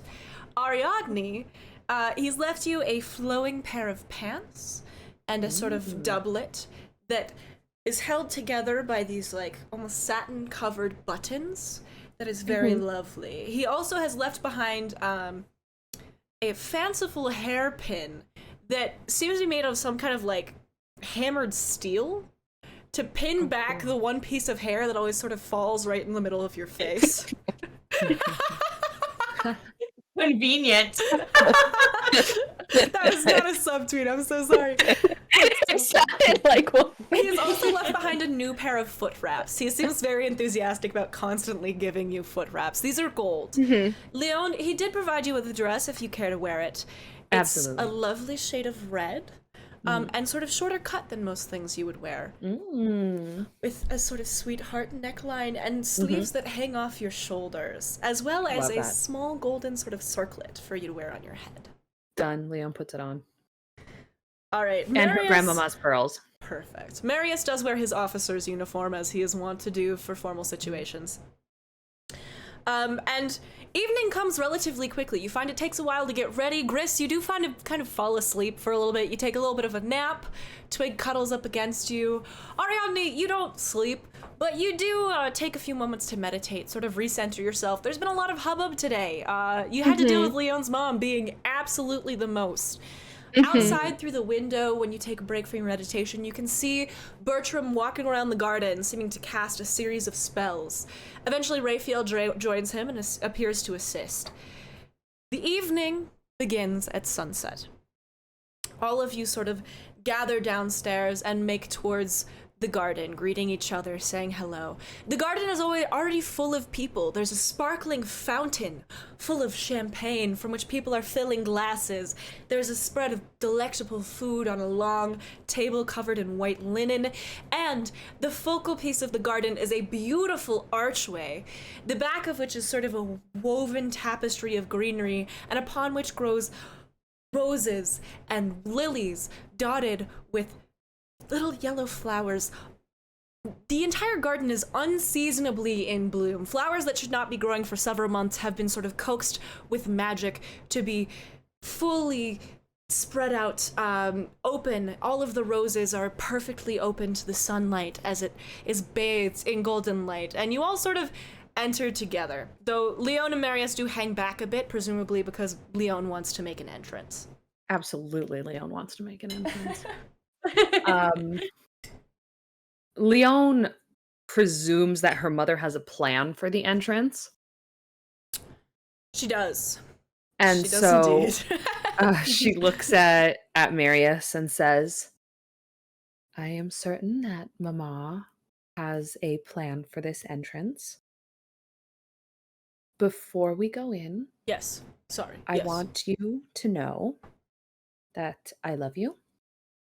I love you too. I'm very excited to be marrying you. Me too. After tonight, I want to talk to you about something that I'm worried about. And I'm saying this now before I chicken out. Okay. It has Oh. nothing to do with our marriage. Okay. So we're still. I'm okay. still on board. Don't Perfect. worry. All right. Okay? I trust you. Okay. Then let's go. Let's go. And you sort of like step onto what you now see is like a pathway made of like shining stones that was definitely not there earlier in the day. This has been laid out. As you step onto it, a sort of like angelic chorus begins, and you notice to your left there is a woman playing a harp Fuck. and a bard playing a lute right next Chris to her. turns to Ariadne and is like, I thought this was just an engagement party. Is this actually a wedding? I'm not sure at this point. I mean, Leonida doing the I was supposed to absolute plan most. Marius' stag party. No, but there's a whole pathway and there's music. Luciana sort of claps her hands and goes, Ladies, Ladies and gentlemen, she's doing like her little fake voice. The future bride and groom. And everyone like claps their hands together very politely as Lione and Marius links his arm with Leone's. She sort of takes his elbow, walk down this strange sort of pathway, and into the party. People begin to mill about again, and the hubbub sort of dies down. It seems that maybe nobles do tend to just do dramatic entrances for all kinds of parties all the time. Leaving sort of the four of you presumably pretty close together. I imagine that Marius sort of walks you to your friends, not really knowing where you want to begin.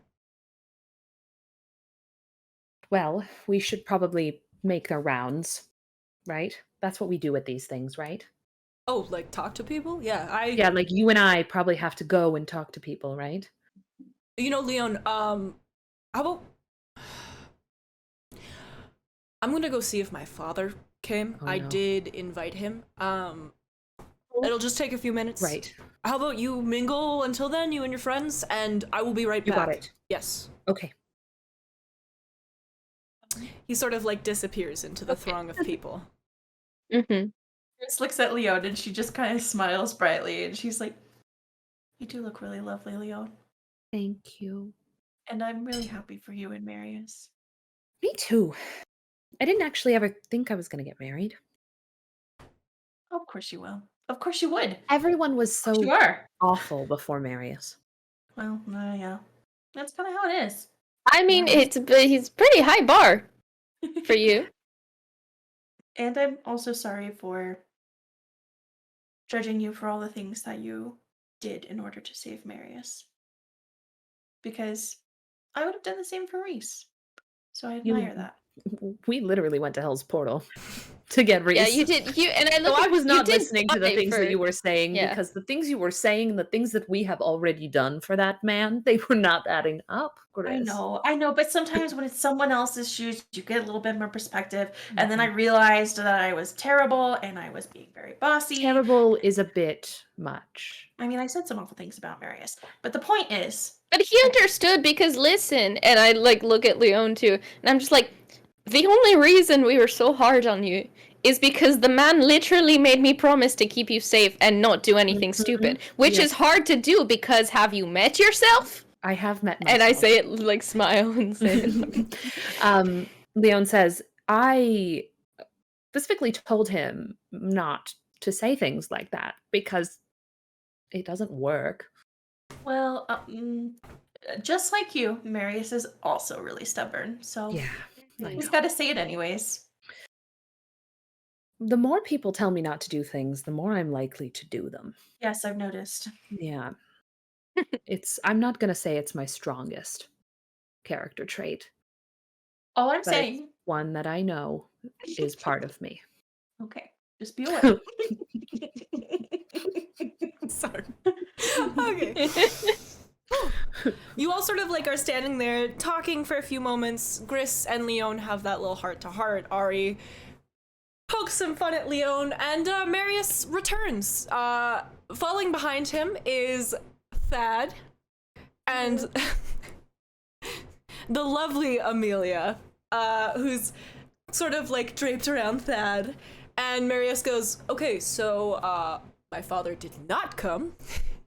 Turns out he What? does not approve. That's fine. I don't need his approval. I'm still in the will. Dad came. So, you know, he's Hi, not Dad. taking my spot in the will. Sup, Biddy? How you doing? Do you remember my name, Thad? Lione. You got it.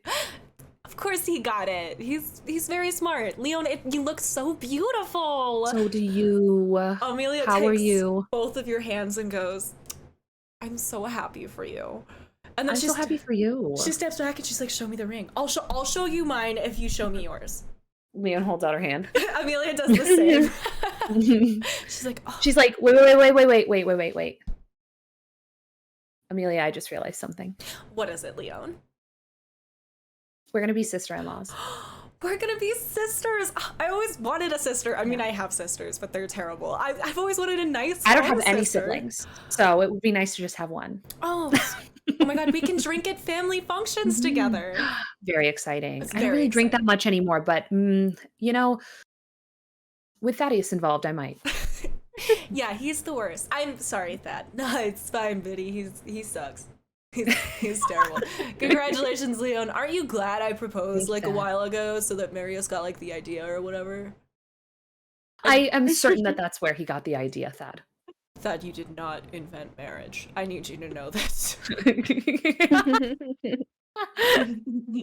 Oh, What do hey! you mean? What do you mean you don't look to your brother as a role model?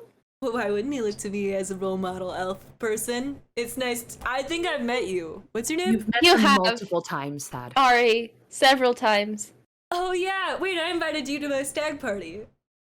Yeah, you did. Also, and I look at Marius and I'm like, brother, you're gonna be at his. We're gonna drink Okay. again. Sounds good. Sounds good. Wait, am I not the best man? No, you are not the best man. I'm not even the best man of your wedding, so I don't know why you would be my best man. Who's the best man of your wedding, Thad? Well, it's supposed to be that other friend of yours. Wait, where is he? Oh. Good question. None of us really know. No, he was supposed to make his way back to us. But I'm I sorry, know you he made Galen your best man. Well, he's Yeah, the one. at the Yeah. I would thing. make other plans. Oh. Okay.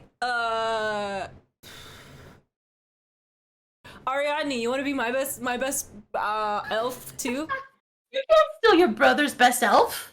We can share. We share a lot of stuff. I got all of his hand-me-downs. Okay, but you can't. It's not a. Am I your hand-me-down elf, Marius? That makes you sound a little used, Ariadne. Honestly, It really Ariadne, does. I don't know what's going through his mind right now. I don't think it's much. Oh, that's rude. You guys got like a champagne fountain or something. Who wants to Wait, bet that I can Thaddeus. stick my head under? What's up, Thad? Have you met a skateboarding warlock named Tyler? I feel like that guy sucks. I kind of thought you guys might get along. Yeah, he Like, keeps maybe- calling me a poser. He says I'm like too much. I need to respect people. Oh my god. Okay. Have you considered taking that advice, Thad? He's like 19. How old are you? And how old are you? Like 23. Okay, A lot of difference there. right. I don't know. I feel like there's like, kind of like a difference between like 23 and 19. I mean, numerically, yeah. Yeah. It depends more on the individual, I think, Thad. But sure. Okay, well, But yeah, I guess, I mean, it's another party to drink at, and I'm not the one who's going to suffer the consequences in the morning, so. I mean, we could just like combine ours. I'll talk to you. And Marius. Marius is sitting there like pinching the bridge of his nose and is like, okay. Leon is like gently rubbing his back. Thad goes, all right, so me and Amelia bet Marius that I couldn't stick my head underneath the fountain of champagne and drink as much champagne as humanly possible. And Marius is like, nobody bet anybody that. What would we, how would we even clarify the bounds of that? But Thad at this point is already like dragging Amelia off, and Amelia's like, bye, Leon, congratulations. Bye, Amelia. Have a good one. Enjoy the Thanks. champagne. Let me know if you need a bachelorette party. Okay, bye. Okay, bye. Is Luciana gonna be absolutely upset about the champagne fountain thing? Should we stop that? You sort of glance over and you see Luciana is just having the time of her life. She's got a glass of champagne in her hands. She's surrounded by nobility and she's gesturing to Lione, obviously so proud. Over by the champagne fountain, Bertram is standing there, just looking Thad deep into the eyes. And Thad has like frozen in his tracks and is like sounds about right. kind of walking backwards a little bit. think he's gonna lose that bet. I think he is. The imaginary bet? Yeah. I should have bet him money. Honestly, you should've. should have. No, because I think that would have been it is physically possible, and therefore it's not a good investment. Yes, but would What? Bertram ever let him? Bertram would never let it happen. I mean, I'm interested to see if Bertram turns him into some kind of animal. I'm not sure if he can This do is that, true. but it seems like it's Or like possible. paralyze him. As Bertram long did as to he doesn't Galen. do the alarm thing that he did in the library, because that was like a lot. The alarm thing. Yeah, you like paralyzed Galen. Much With the deserved, earring? honestly. Oh, it was very deserved, but like Honestly, I think he set the trap specifically for Galen. I wouldn't be surprised. That's kind of funny. I actually, Bertram's got a weird sense of humor, but it grows on you. Listen, he used I to didn't tell like me him much at first, but he used to tell me jokes. Well, Bertram told you jokes? Well, I was sick. He was trying something new, and I was sort of a captive audience. Right. But he also fed me soup, so There you go. You win some, you lose some. exactly. Yeah, and Lione, did you tell him about everything? Because he was like he got like gold cutlery so that I didn't have to use silver. Did you tell him? No, but he's very perceptive. Oh, okay. All right. Well, I was just sitting here like, how did Bertram? Okay. Well, He probably just figured it out. that'll be a low-level mystery that will be driving me insane, probably forever. But I mean, you could just ask him. It's just genuinely, Marius, this is one piece of advice. okay. It is safe to assume that you just can't keep secrets from Bertram. I say this as someone very good at keeping secrets. Okay. He just kind of figures things out. There's a lot to unpack in what I'm you not just keeping said. secrets from you. I should say that. You kind of made it sound like you were. I'm not doing. That's not what I meant. Okay. That sounds good. All right. Awesome. Well, I think it might be a little bit easier to keep secrets from him if you took my cat Bell idea. I'm really okay. So, Lione, hear me out on this. When I was going to die, I was dying, I promised Ariadne that my dying wish would be that you put a cat bell on Bertram. Now, I don't know how long Bertram's gonna live, but I'm pretty positive you're gonna outlive me because of the whole elf thing. So my request is, upon my death, if Bertram's still alive, you put a little bell on him. Chris shoots Leon a look. Leon, I'll have you know this pointedly does wasn't not look actually, at for once, this wasn't my idea, this wasn't my brainchild, but I 100% approve. I'm just gonna say no. No. Okay, what if it was like, okay, listen, Marius, No. I'm here for you. I owe you. I did some. I owe you. What if it's a elevated cat bell? Like maybe it's some like jewelry that conveniently clangs together. No. You would leave your husband's dying wish unfulfilled. Leon, in this scenario, I'm dead, okay? You have put me in the ground. Our children have wept for me. You had children already? And you're not gonna give me the simple pleasure of putting a cat bell on Bertram. Okay, I will put a cat. Here's what we'll do. I will put a cat bell on Bertram for 1 week of mourning. Are you going And to tell then- Bertram why, though? Because I feel like that Yes. defeats the point. Yes, I Aw. will. 1 I week. mean, he deserves One week, and then I take it off. That's all you're getting. 3 years. No. 3. Are you telling me your mourning period after my death is only gonna be 1 week?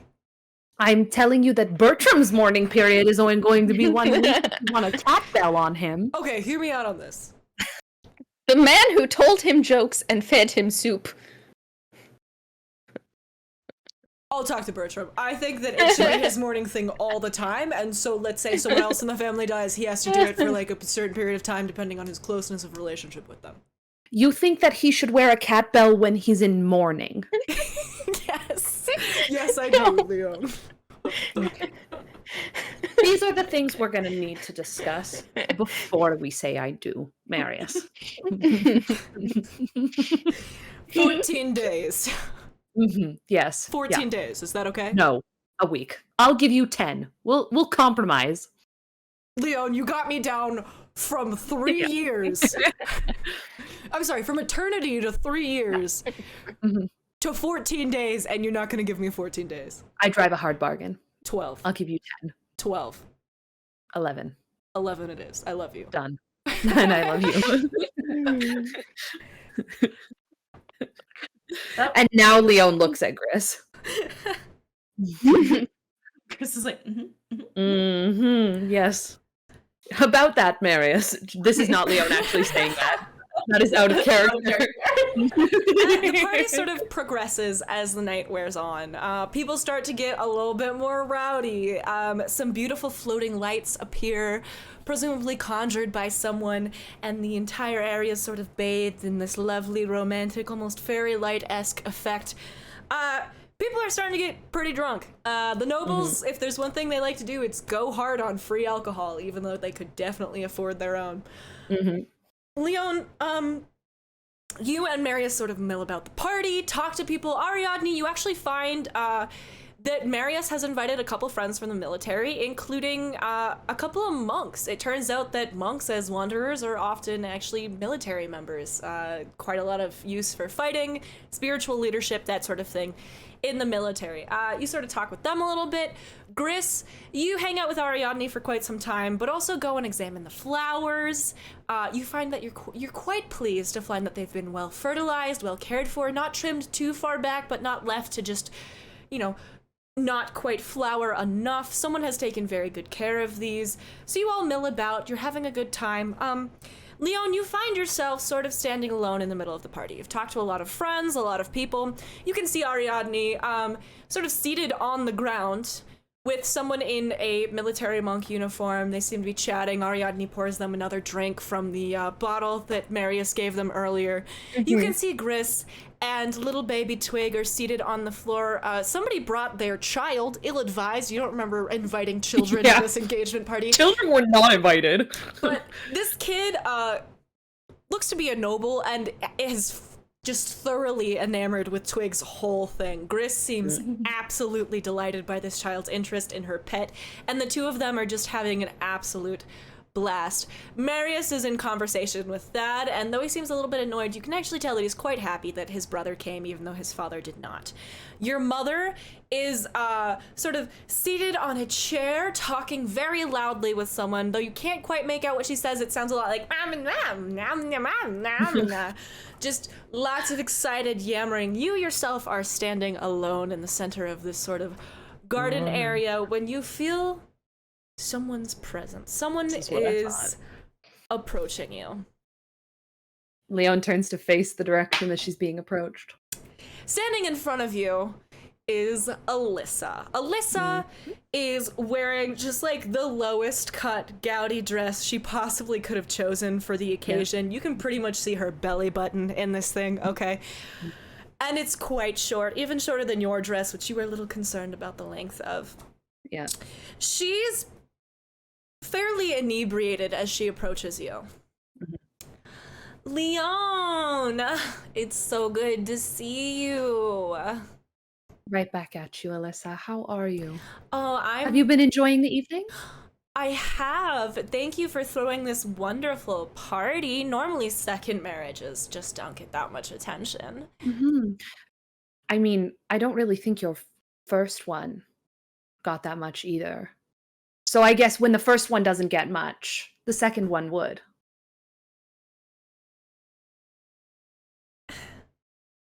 I don't get what Marius sees in you. I mean, like, here's the thing, okay? Like, Marius might be, like, a little bit of a cuckold, but, like, he's, like, a nice guy, and I don't get it. You're, like, no offense, Lione, but you're kind of a bitch. Alyssa, have you ever considered that I'm only a bitch to you? Have you ever considered that you're ugly and your ears look like they cut parchment?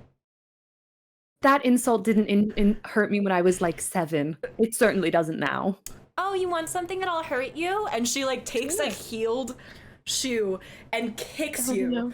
Like she like raises her foot and kicks you in the just like kind of the hip. Can I get a dex save? Yeah. That is 14. All right, so she kicks you.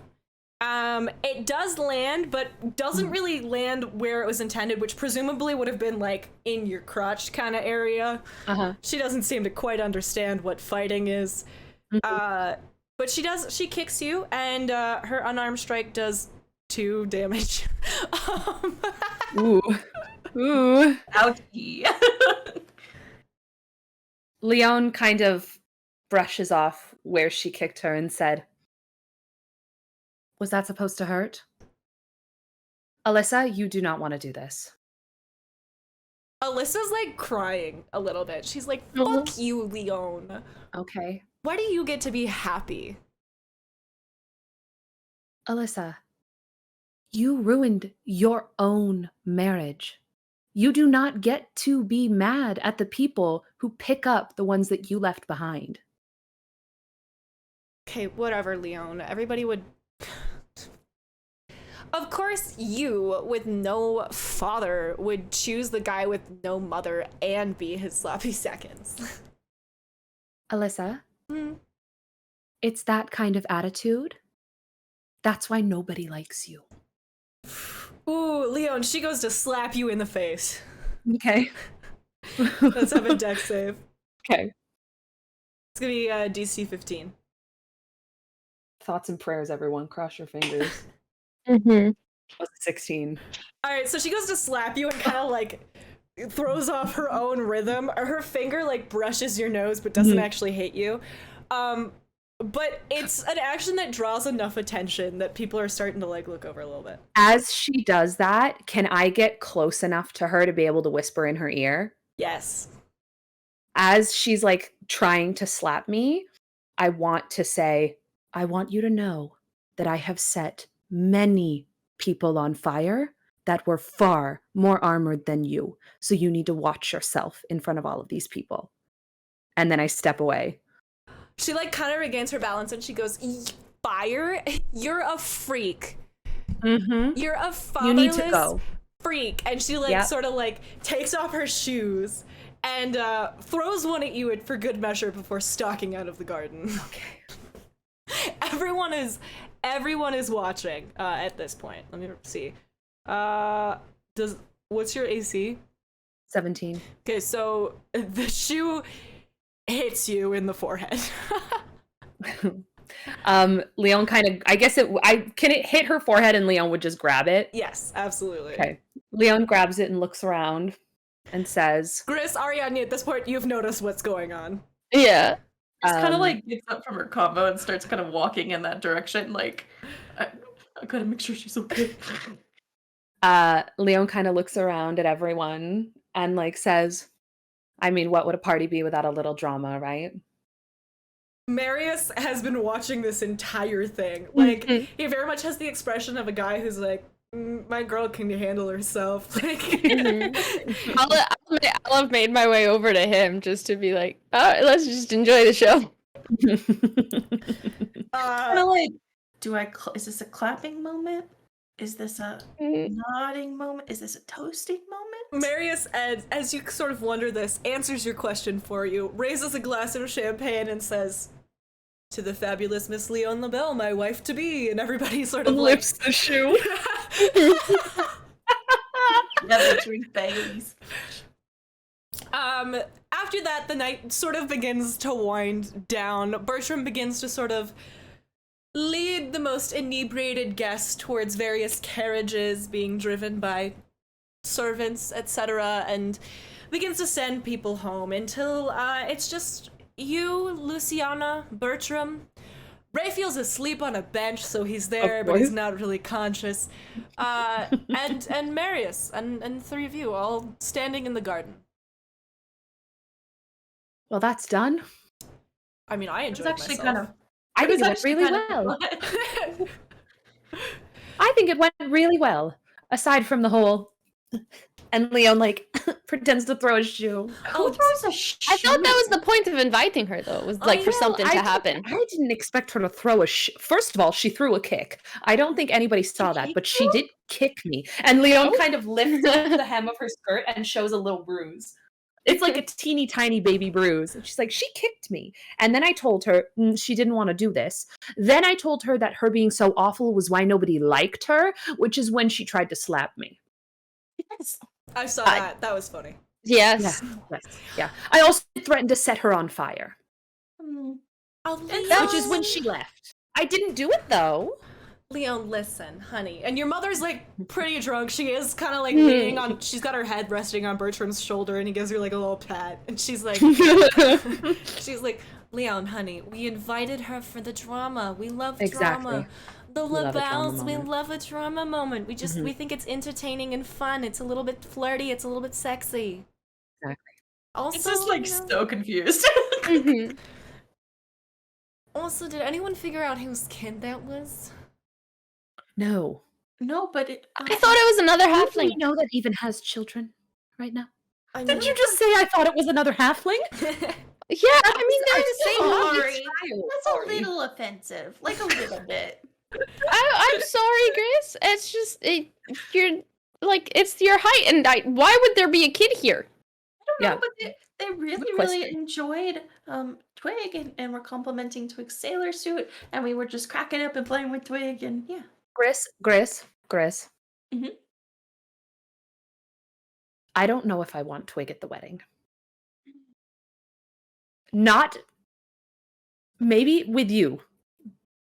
But don't try to get Twig all up in the ceremony situation. I kind People of always try to get their animals into the ceremonies, and I do not want a vulture in my wedding ceremony. I'm putting my foot down on this. Well, first of all, Twig would be a wonderful ring bearer. Absolutely I not. was Second thinking of all- flower person? Flower No. vulture? No, it's the vulture part that I don't like. But look! Egris gestures to Twig.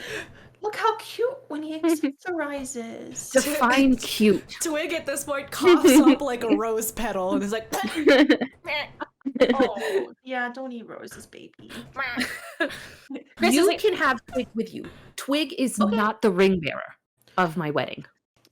I guess that's understandable. It's not my wedding after all. wait, You're but right, you already had one of those. can Ariadne Actually- officiate? Is that, can we, can Ariadne? Can Ariadne do what? You want to officiate? Ari, would you officiate? I mean, I can't marry sure. myself. I mean, can't you? Because that you can pretty much do anything apparently. I would like someone else to do it. Okay, yeah, fine. I guess. I mean, I know how, but like I've not done it. That's okay. What do you like want it me? Just sit Push up alone. someone from your own temple you'd prefer? No. Like the Triton I lady want who you to runs do the it. Umberly Temple. She's not very friendly, Ariadne. I want No, I Ari to kind do of it. meant the hot girls from Sune's temple. Oh, You'd like that, Ari. Yes, I would. Oh, what about the turtles from what are they You want a called? turtle to officiate my wedding over Ari? No. I didn't think so. Ari. And Leone grabs Ari's hands. Ari, I want you to be the one to officiate my wedding. I don't want a stranger doing it. Okay, I just like give Leone's hands a squeeze, and I just go. I mean, yeah, of course I will. Feel comfortable. Yeah, absolutely. I mean, you've already shoved me in front of one audience. What's another? Also, okay, here's a question. Logistics. Mm. How are you going to be the best elf and the officiant? It's two different I'm outfits. very fast. yeah, they could change super quickly. Or we could just put on like a scarf or something. You know what? Raphael will solve that problem for us. Raphael will solve that problem. We should go to bed. My mother, very drunk.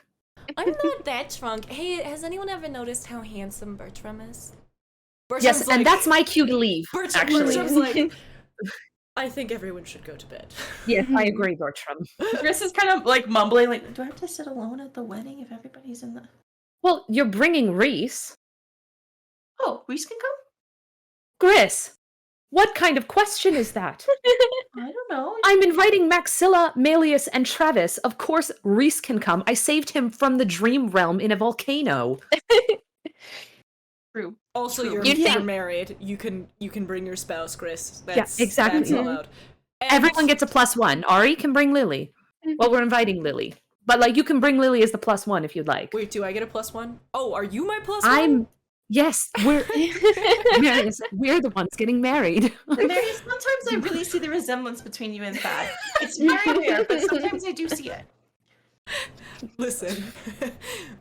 You're basically... He plays fantasy lacrosse. I played fantasy football, and I finished that up in fantasy high school. Mm-hmm.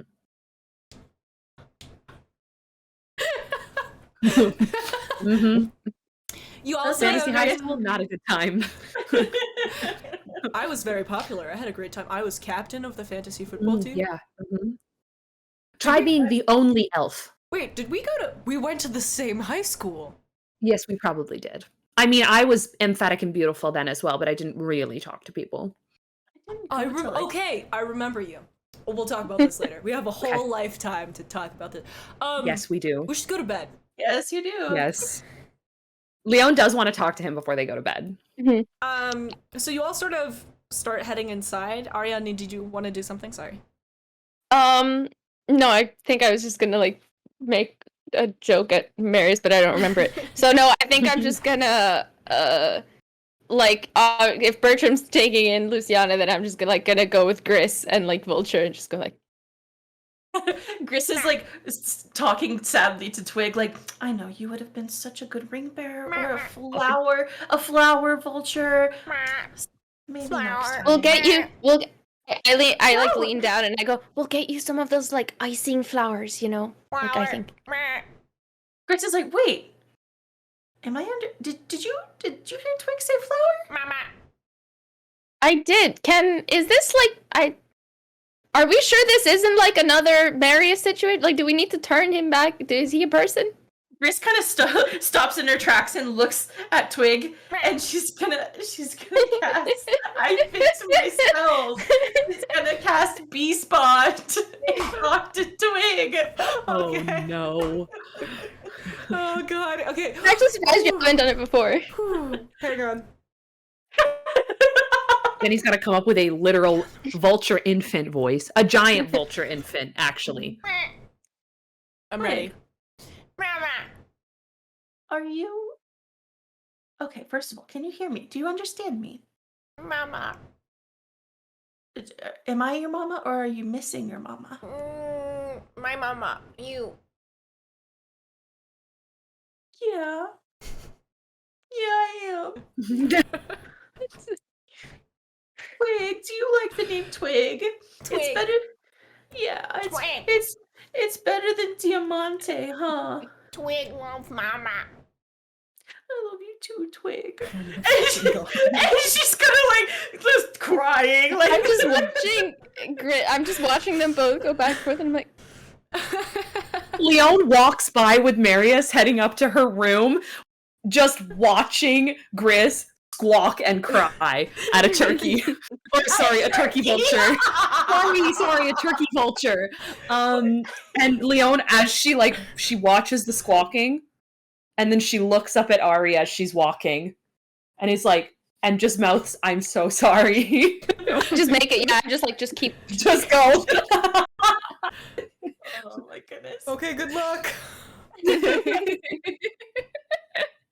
Chris is still like kind of tearing up, and she's like, Twig, later we need to talk about why you were in that temple, but right now I'm just too happy. Mom died. Now I have mama. No, you have mama. I'm mama. Now have mama. Mom died. Have mama. How did your mom die? Starved.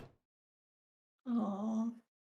And Gris just kind of like solemnly pats Twig on the head and says, You have mama, and starts kind of walking in the direction of the stairs. Love mama. I'll just follow after them, like at a couple paces behind, and just keep thinking.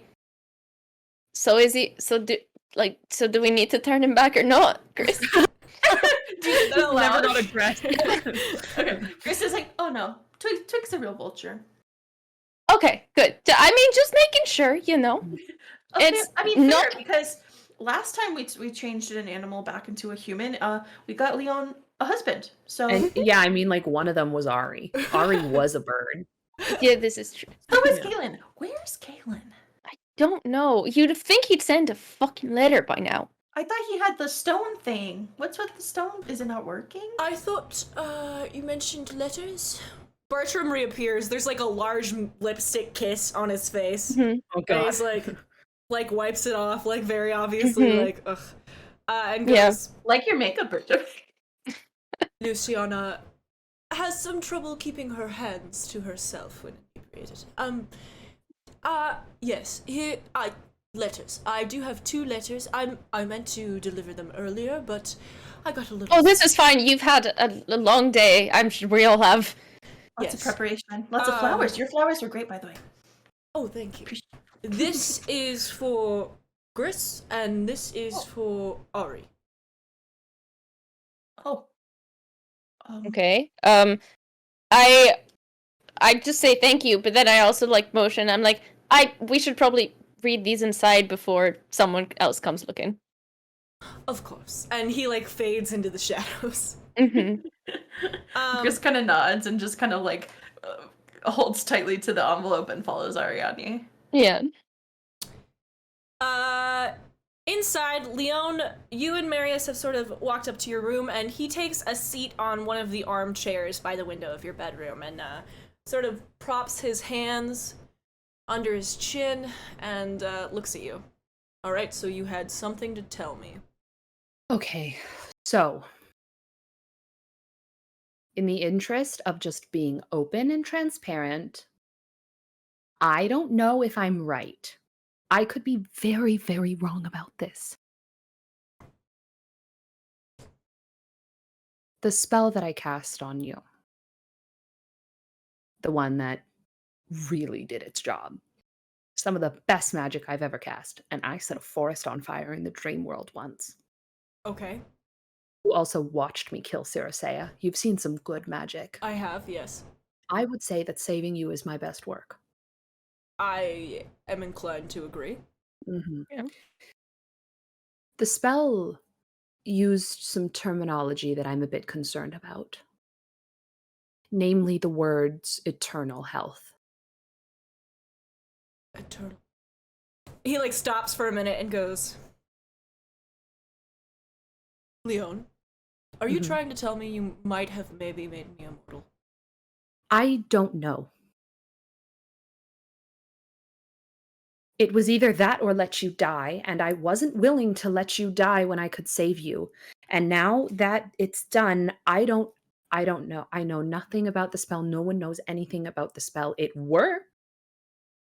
You know, part of me wants to be mad, and the other part of me, Leon, I've ever since the and he sort of like gestures to your arms, and he goes, I've been doing some reading. I mean, I'm always reading, but I love that about you. I actually think this might be really good news.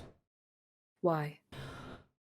Well, I was doing some research because I couldn't Okay. really get out of bed or Right. walk around, and so Bertram brought me books, and one of the books mentioned that he, or in this case she, who inherits a god's power may inherit his or her ability to live forever. There's something else I need to tell you then. Oh, okay. Go on. Yes, go on. I didn't just eat Tafine's pearl. Okay. Did you eat Tafine's? No, there was another pearl that I ate. Whose Corruption gave me a necklace. of pearls? Yes. God pearls Yes. from the demon. Correct. And you ate another one. Yes, it Of- had a good vibe about it. Of the pearls that you got from the pearls that you a pearl you got from a demon Well, okay, so it had was a good vibe about it. I'm just making sure I have all the pieces of the puzzle here. So this necklace, we needed to get this necklace. Okay. It was the last thing we did before I came back when Grandmama was sick. My father could have gotten this necklace if I didn't, and so we were fighting the demon, and our friend, well, he's gone now. He thought that he had banished the necklace alongside himself to another plane, but the demon got it and gave it to me, which I'm grateful for because I did not want my father to find it. And there were multiple pearls on it, but one of them felt warm and welcoming and loving. And I did a lot of investigation and a lot of research, and it felt like it was calling to me. And I was looking for a way to heal you and to help you. And so I ate the pearl, and then that's when I found the spell. Okay. So I may have consumed 2 gods' souls. I don't know who the second god is. You don't. Okay. I don't really know anything about it. You don't know who's. Okay, the second god. That's when the rashes got really bad. Yeah, putting aside how crazy your logic is, because I know. it's in the past. I can't. It was about saving you. I know, and I'm not going to be upset with you about this because I can't. I don't have the same information you have. I don't know. I would know you would do the same thing if I was dying. I would burn down like the entire fucking continent for you. I know. But so the pearl that you ate, you don't know where it came from. What did you say the vibes were? It was warm, motherly, welcoming. It was very different than Tafine. And it wasn't like, it just felt comforting. Oh. Okay. All right. Well, this is a lot to take in, I know. but thank you. First of all, thank you for telling me. So, did your reading say anything about someone who ate 2 gods? Leon, I don't think anyone's ever eaten a god. That's kind of what, well, the souls consumed the souls and therefore the power of 2 gods. You said that if someone consumed the soul and therefore the power of 1 god, they would gain immortality. But what happens to someone who did 2? Presumably, you can't be double immortal, so I'm gonna go with right. Maybe you got their powers. I don't know. It depends on who the god was. I'm like, what gods are motherly and comforting and warm? You've got what, the goddess of maybe fertility, a fertility goddess. I can't think of. I mean, there's the orc one that Travis brings up sometimes, but she's weird. I think it wouldn't feel safe and warm. Right. Who's the one that with the plants and she does the fertility of the harvest and of childbirth? Oh my god. I forget her name. What's her name? Shantae. Leon goes, no, it couldn't be Shantae. I don't know. Okay, Leon, we don't need to worry about this right now. Okay. You can put together the puzzle pieces later. There's no use panicking over things when you don't have complete information. I've done it. I'm not panicking. So, if you're leaving tomorrow, which it sounds like you are, just write me a letter from wherever you are, and I'll try to send you any books I find that might be helpful. Please. Okay. Please do, Marius. That sounds good. Okay. Also, did you notice my eyes? I did. I wasn't going to say anything. It happened after I did the spell. They're still beautiful. Yes, but that's a little too much like Dream World me. I know, but, she was kind of hot, too. Marius, the last time I was in the Dream World, I had wings. I still think that's pretty hot, honestly. I know that's not the comfort you need right now. I can't really provide more than that. It's nice. I do love being beautiful, so. I know you do. Yeah. We should go to bed. We'll figure it out. Yeah. And we'll figure it out together. That's what marriage is about, is we'll work out our problems together. Exactly. Okay. I love you, and I love how you kicked Alyssa's ass today. That was the coolest Thank thing you. anyone's ever done. I mean, I've said some very mean things to her. It might cause some backlash. you know what? I don't even care. Like the Circeia thing, that was cool. This was way cooler. Thank you. Yeah. He like gives you a kiss goodnight. You go to bed. Ariadne and Gris. Yeah. Gris. I don't know where we're at, but I want to read the letter, obviously. So you kind of each go to your own room. Bertram kind of like hustles you that way. Presumably he's just sick and tired of dealing with people and wants to like not have to like wait on anybody so he can go clean up the yard.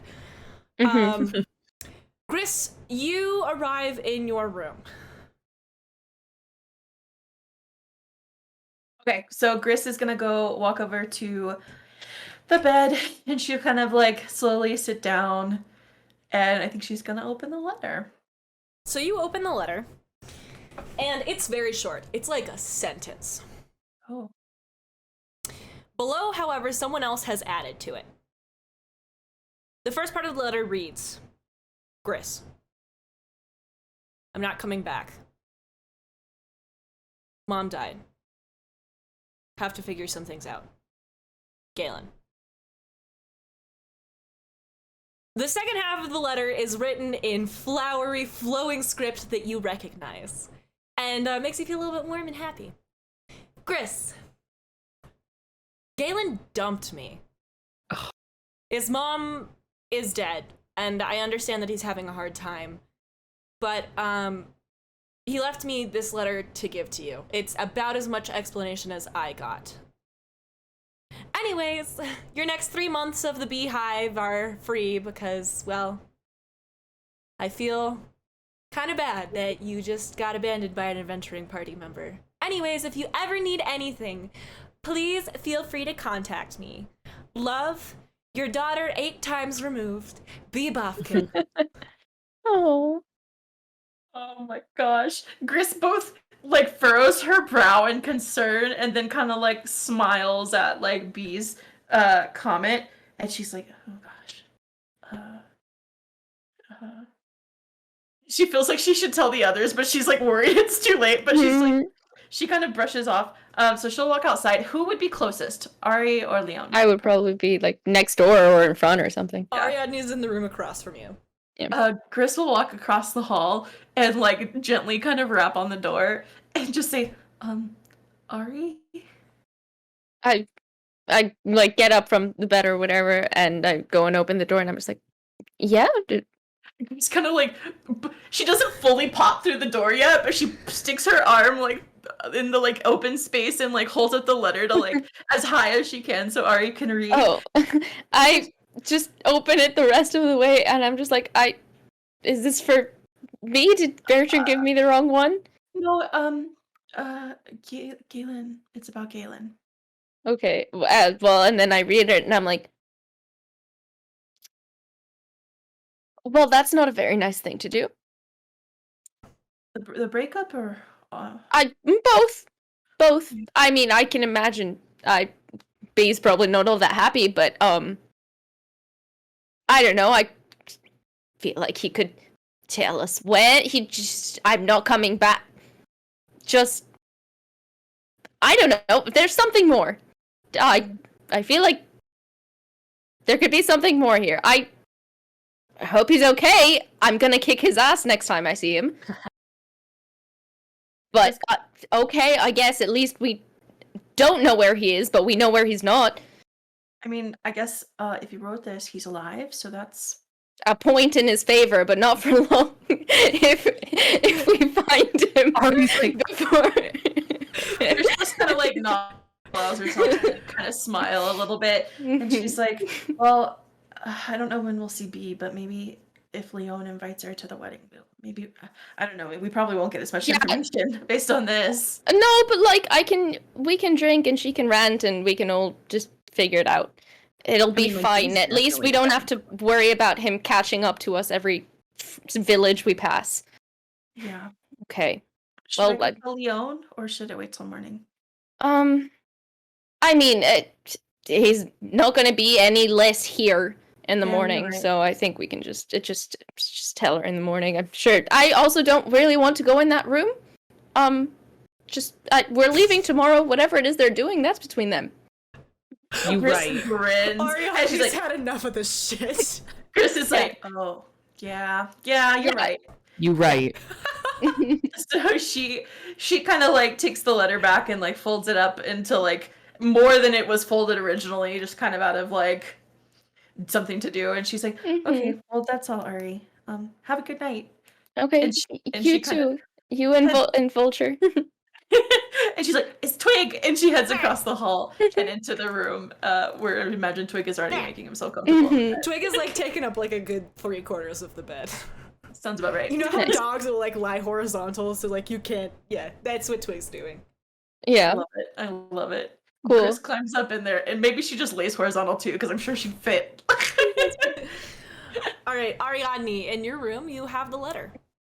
Cool. After that, let's just say I was, taking off my wrappings or something, and then Chris knocked on the door. So after this, I'm just like, I'm not even going to deal with this right now. I have exercises for this, and I am not going to let it disturb me. So then I just go back and sit down on the edge of the bed, and I go ahead and just rip open the envelope and take it out and read what it says. The letter is written in familiar handwriting. Dear Ari, I hope this letter finds you well. I'm writing to let you know that the silo's finally running low. So I'm headed out tomorrow in search of the cornucopia Shantae. The clerics here say it's a legend, but we're out of options. The legend says it's somewhere in the Dwarven Mountains and that it's guarded by wild beasts or something like that. And you know me, I'd never want to burden you. I know y'all are busy with the gods, but if you'd be interested in coming along, I'd be happy to see you. Travis ain't able to come. He's got some kind of situation to deal with at the inn, and I'm sure it'd be a much easier and faster task with friends at my side. I already owe you so much, though. Please don't feel obligated to come. This is the kind of thing I can handle on my own if I need to. Your friend, Maxilla. We'll be back next week at 6 p.m. MST, 8 p.m. EST with more Tabletop Tavern shenanigans.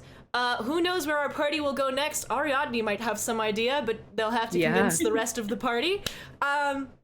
Until then, stay frosty. Remember to throw an engagement party if you get engaged. And Correct. No more than 5 stags. No more than 5 stags at a stag No party. more than 5 stags. 6? Bad. Canceled. Vultures not allowed to be ring bearers. But Vultures should be ring bearers, and they can also be named after random inanimate objects if they want to be. Also, Elvish and Spanish are the same thing. Spread that around. You heard it here first. Say it to your Spanish-speaking friends. They'll take it very well, as Pippin is right now. All right, guys. Good night, everyone. Good night, everyone.